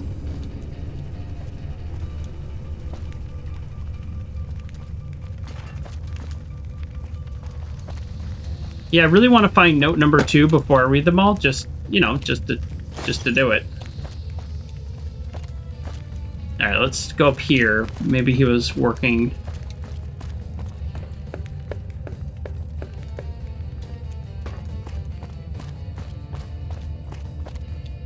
Aha. All right, duck and cover, stim pack. I like that they put skill books out in the mod. Just like, this is like a real DLC.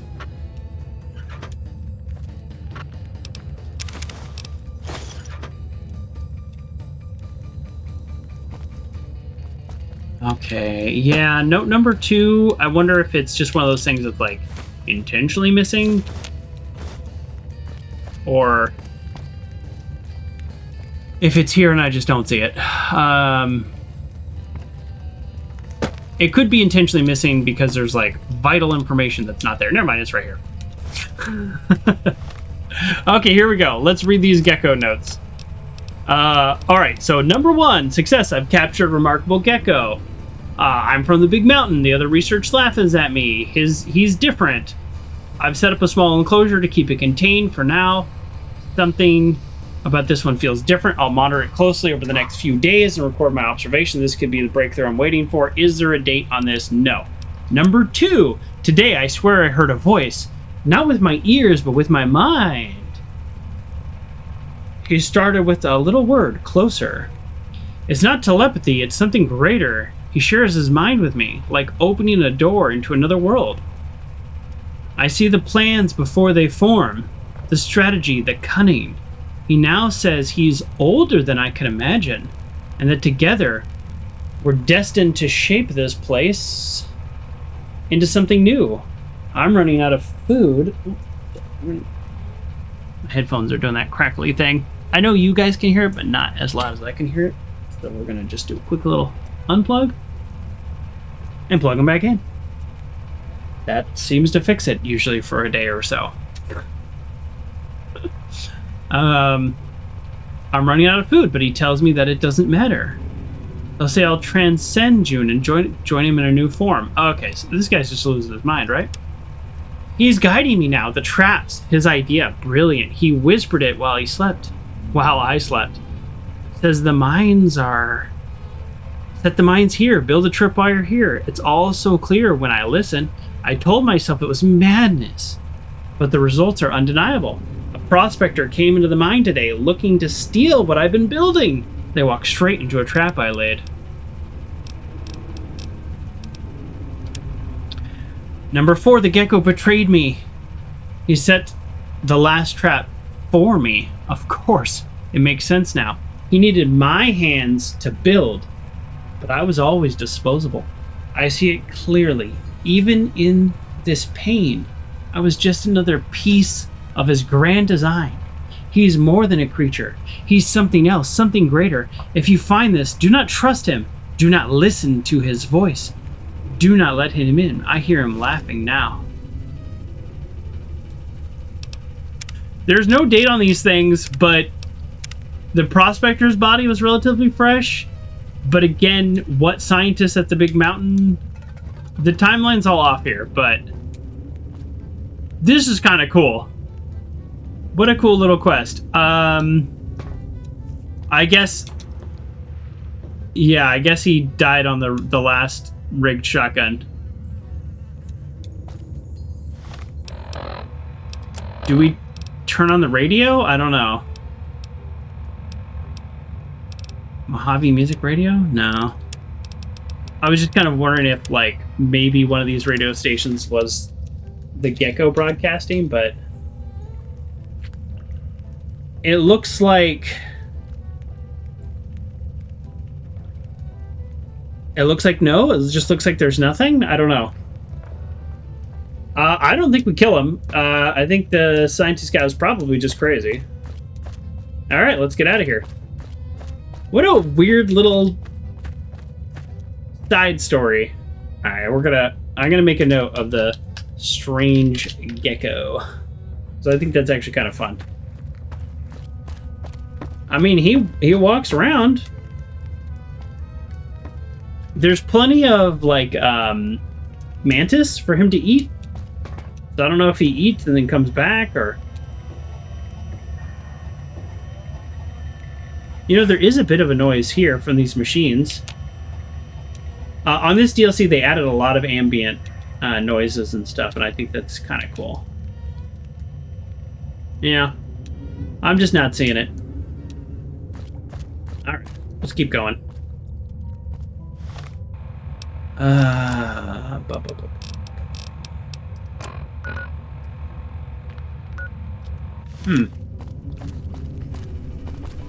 Well, we'll follow this cave up here. I don't know where it goes because the mini-map makes it look like this whole area is just kind of a dead end. So we'll find out.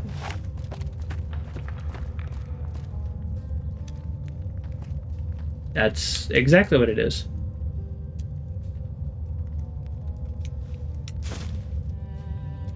Top of a mushroom.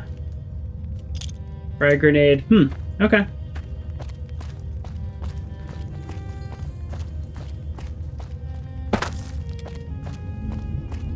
I like it. I like it. Strange Gecko didn't do anything to us. Well, this was the Cima Cinder Mine. I thought I was wrong, but I thought that was going to connect us to ultimately where our quest point was, but it did not at all.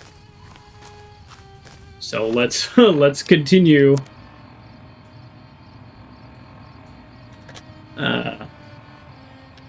What's the name of this quest? We're going to continue away down in the hole. I like that the solution is we're going to clear out an underground survival bunker for Bob so he can feel safe, which in a world like this, an underground survival bunker sounds like a pretty solid idea. I don't know why we need to be making fun of him for it. Now, some of the other stuff he says, yes, alright, it's objectively wacky. Huh. I don't know how to navigate this area. Definitely some stuff over. The last jackal! Aww. Hey, Boone. Darn it. I was kind of hoping we could get away. Oh, never mind.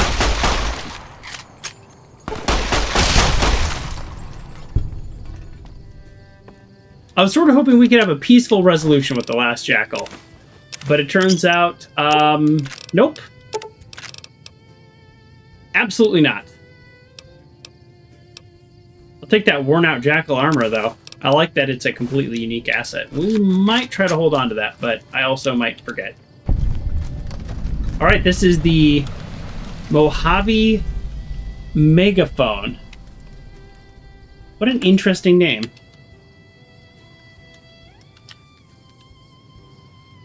Okay. Oh. What is this? Is this a real thing? Yeah, she exploded. That's Bloody Mess. One of the earliest perks. The thing about Bloody Mess is not only do people explode, which is silly, but it just does 5% damage to everything. This might be a real thing out in the desert. There's like stuff like this all over the desert where it's like, oh, you can shout or something. I don't know. It very well could be a real thing. Well, that was the last jackal, and she is done for. Okay. I still don't know how to actually go to the location of this quest, but we're getting there. We just need to clear out the abandoned bunker. Okay, this looks like a path if I've ever seen one. There we go. How you doing, Pithy, by the way?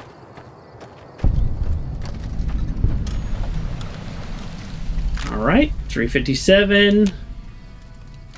Cowboy repeater. Hey, Boone, we are overweight. My guy, do you mind holding on to some of this stuff? Me. What are some things that I don't need and don't want to sell and I don't want to lose, but I also just like don't need to hold on? Here we go. Yeah, I want to give him like unique stuff. Like Mad Scientist scrubs, Naughty Nightwear, worn out jackal armor. I want to give him these things so I don't like have to remember that I'm holding on to them. And then let's also give him just sort of like our heavy junk that we have too. I'm gonna hold on to the scrap metal and the scrap electronics because the second I find oh yeah, why am I holding on to these? Yeah, the second I find a place for that, then we'll do that. All right, let's read this note. It is called it's called Post-War Bunker Note. I'm bleeding everywhere. I finally finished my bunker. And it seemed like perfect timing. The bombs finally dropped. The big one... A big one even fell up the road towards Kelso. The sky is green and sickly looking. I have supplies for decades, but nobody to share it with. I ran into the mining camp to see if they'd be interested in sharing the bunker, and they shot me in the stomach. I took out the shooters, but more are coming. No good deed goes unpunished then, huh? If I can't have the place, then no one can. Good luck getting through the gort downstairs. You know, I don't blame this guy. I really don't. I really don't. All right. Let's go to the abandoned bunker. This quest has turned out to be quite the little quest here.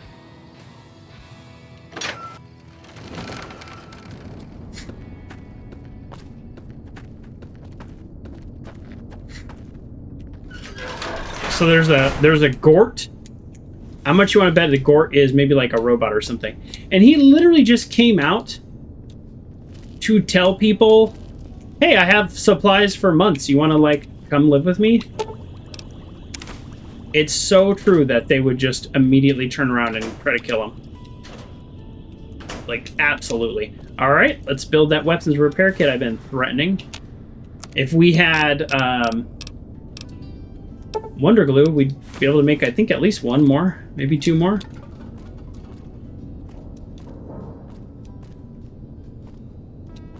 Pristine vending machine. Oh, does that mean there's no radiation in this Nuka-Cola? No, that's too much to program, I would think. All right, that requires a key. Okay, so now we have to take out... Oh, look at all of these skeletons. So these are the people that attacked him, maybe? And possibly they died after his death. Oh, I know what it is. All right, prediction time. We love our prediction time. We don't do it very often anymore because I'm just wrong so often. I think Gort is going to be a sentry bot, a beefed up sentry bot. Now, we could use Elijah's rifle that, ironically, I just gave over to Boone. But I never use the compliance regulator. For those of you who don't know, the compliance regulator... I forgot how fast I am when I crouch. Or when I sneak. It's crazy. The compliance regulator stuns. Every time there's a crit, it stuns. Oh. Well, I was wrong. It's not a sentry bot, but... So, yeah, see? Deactivate him. Every time you get a crit, it stuns, and I get a crit all the time. Oh!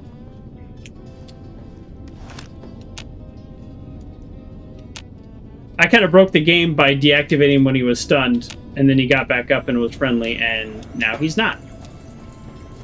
It would have been cool to be able to reprogram him, but oh well. This bunker power can be turned on from this console. Sure, turn the power on. Look at Boone. Look at Boone just staring at him. I don't think I've ever seen Boone try to stare somebody down before. Boone, buddy, he's a robot and he's deactivated.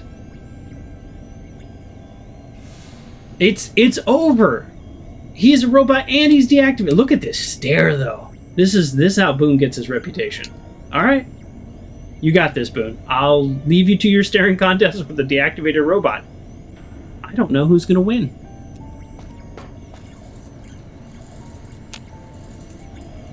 Okay, well, power's on. This is a really nice bunker, and we're just gonna hand this over to Bob for the sole purpose of that he's kind of crazy, and people don't want to be near him. Oh wait, no, there's more. This door will be open now, too. Oh! Oh! I'm betting this can be player housing. Bob is great and all, but he doesn't get all of these supplies. I did all of the work. He does not get these supplies. Okay? Sorry, not sorry, Bob. You can get your own supplies. This place is amazing. I mean, it makes sense. He's like, oh, I'm stocked for a month. And if Bob starts tinkering with Gort, he might be able to reprogram him. I think, realistically, my character should be able to. We're going to leave Bob all this water. That's fine. Water's hard to come by, and we don't actually need it. But a lot of this other stuff, it's mine.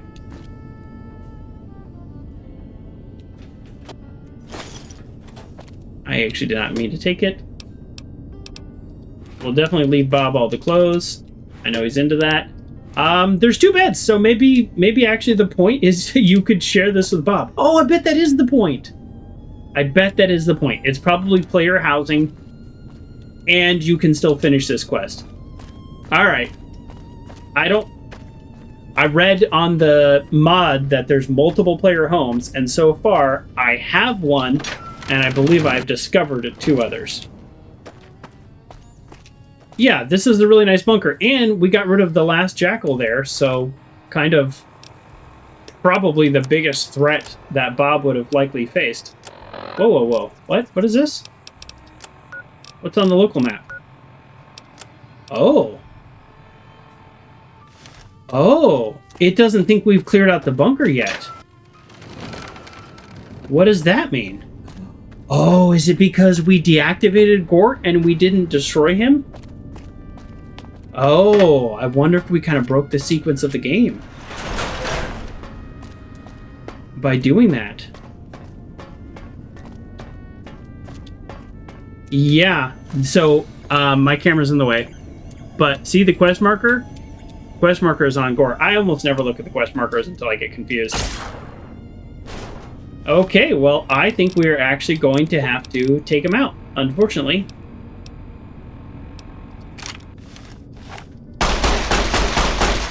Oh, we might not be able to.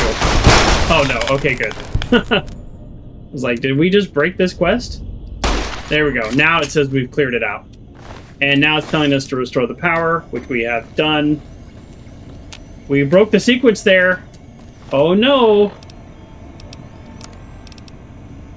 Oh, no. We broke the sequence. It's telling us to restore the power, but we already have. Okay, this is, you know, I mean, it's a fan-made mod, so, like, I mean, the actual main game has problems like this. Darn it. Okay, well, let's see what our last save was. Now we know. Oops. Okay, this is right before I came in the bunker? Yeah, this is right before we went in the bunker. Okay, so here's what we're gonna do. In our heart, we looted this bunker, but in reality, I'm just gonna kill the robot, turn on the power, and not loot the bunker again. We have plenty of resources and ammo and stuff, and if I get bored between streams, then maybe I'll loot it. But there we go. In our hearts, we looted the bunker. And this is also, by the way, why I save so freaking often. Yeah, I can't complain about a mod having some sequence issues when the actual main game from a major publisher also does. Alright. I am a little greedy, though, so we're gonna just, like, the stuff that's out and I don't need to open a container for. There we go. I'm a little greedy.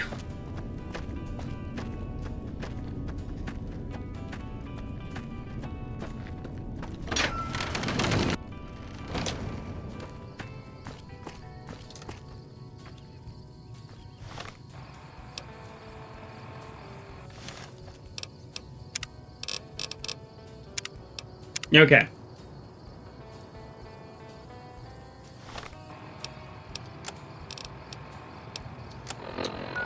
Also, and not that we were trying to do this, but I do appreciate that in the mod page, they specifically say don't try to break sequence. Okay, so it crashed. Okay, crash recovered. Let's try to fast travel again and see what happens.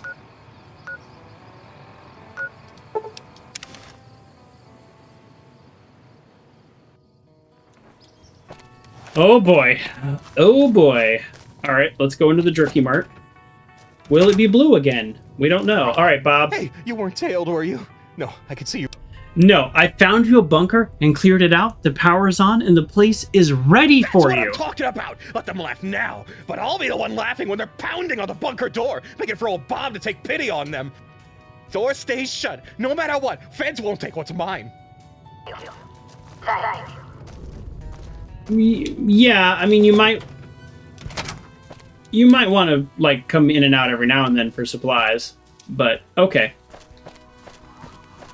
Due to the crashing issue, I'm going to walk my little happy behind over to the Hawaiian King's Motel to turn this quest in. Just in case. Just in case. The longer we play, the more there are crashes and stuff.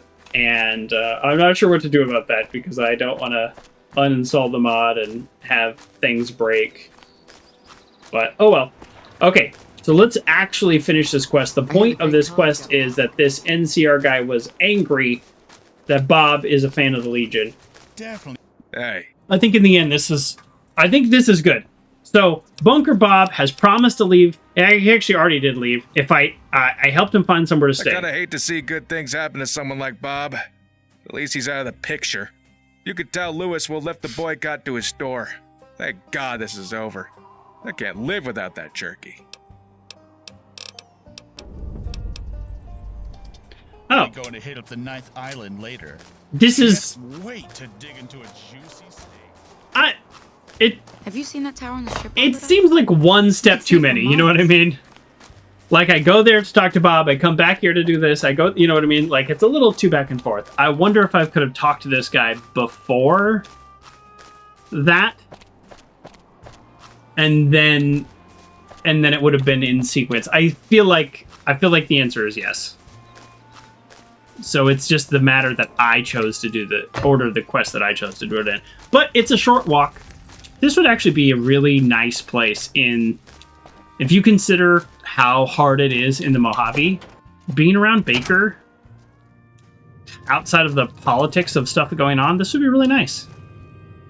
Always great to see a friend of the community. How can I help you? Well, I found Bob a bunker, and the troopers also agreed to stop boycotting your store. I can't thank you enough. The NCR is honestly most of my business, and to think I upset them just by tolerating a difficult customer is tough. Yeah, I get that. I'll work hard to earn back their business. Here, a special reward for you, like I promised. You can stop here once per day and get yourself another free piece of Zetan Jerky. That's not bad, actually, because it's kind of so expensive. I'm here for my daily jerky. I need to get going. And we got Baker fame, which so far has actually helped in Quest. We can just say, hey, we're good people. And they go, okay. All of our points, we're 0 points into speech. We are level 49. We have 80 unarmed. And at level 50, we will have 95. So we will have almost maxed out every single skill except for speech. And theoretically, I could get some unarmed books and 100% that. And maybe I will. Maybe I will when I go back to the Mojave. Who's to say? All right, so we just completed... What was the name of that quest? A way down the hole.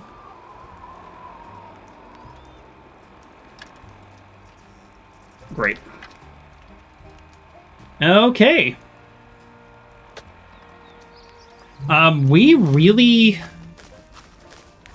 did a lot today. So let's kind of recap as I walk back to the motel. We're going to our player house. That's where we're going to end it. which is always really nice to have. There we go, got turned around. So yeah, today we started by just exploring around the Hawaiian King. There's little shops there, the caravan place, and different places there to go around, including the Ninth Island Bar and Grill, which was actually a lot of fun. There's some unique interactions there. They literally wouldn't let us leave the store without eating, which we agreed to. We then started just exploring Baker, as I've always wanted to do. We've been rushing the main game, so we're taking a pause from the main quest. We started exploring Baker, and then immediately, I don't think we've covered half of Baker, or maybe about half. And immediately we started the quest Ain't Got No Home, where we helped a guy get placement at the community center, job at Hightower. We met Mr. Hightower finally. Turns out he seems kind of like a good dude. He wanted us to check on the construction, so we did the quest Build Me Up Buttercup. Turns out that the overpass was being sabotaged by Stanton, so I believe we resolved that. And then while we were back in Baker, we got the guy his placement in the community center. We then went to the casino. We gambled the casino. It was way more challenging than I would have thought. And in that casino, we did enough gambling for them to kick us out and give us the bungalow at the motel as a reward. So that is now our permanent player house. It's probably the nicest house I have. I know Lucky 38's really nice, but our character hasn't done that in this playthrough. And then we said, well, heck, let's go back. And we found out that, hey, the Greek restaurant, the Mad Greek, he tried to name himself the Mad Roman because he thought, hey, it's fun. And the NCR troopers didn't really think that's fun, so we convinced him to change his name. The NCR troopers also was banning the jerky market, and I said, I can help with that too. And we found Bunker Bob a bunker. And cleared that up. So we actually ended up doing kind of a lot today, but we've made no progress on the main quest. But here we are at 4 hours, having I think really enjoyed it. This was some of the most enjoyable quests since I've been out here because it feels very lived in and very realistic, and very much like I'm part of the community out here and I'm helping, which is all my favorite parts of the Mojave quest too. We've barely fired any shots, like for real, again, which is very different. There's not a lot of fighting out here, unless you're going wildlife hunting. But again, that makes sense because remember, this is NCR territory. You shouldn't be in shootouts. There shouldn't be random camps of fiends and Geckos and vaults that are in trouble. These are just people living their lives, and some of them need help. And there's work to be done. So next time we're going to continue. I don't know if we're done next time. I don't know if next time's the last part, but I know for a fact there's one more that I know of, but I know for a fact that there are more quests to be had out here. And we haven't even finished some of the other quests we have, like Scars of the Divide. We haven't even started on that. So at a minimum, one more time here, possibly 2. I doubt more than 2. But again, we're not rushing. We're enjoying the game. So thank you, everybody, for joining me, and I really do appreciate you all being here, and I will see you next time. Thanks. Bye.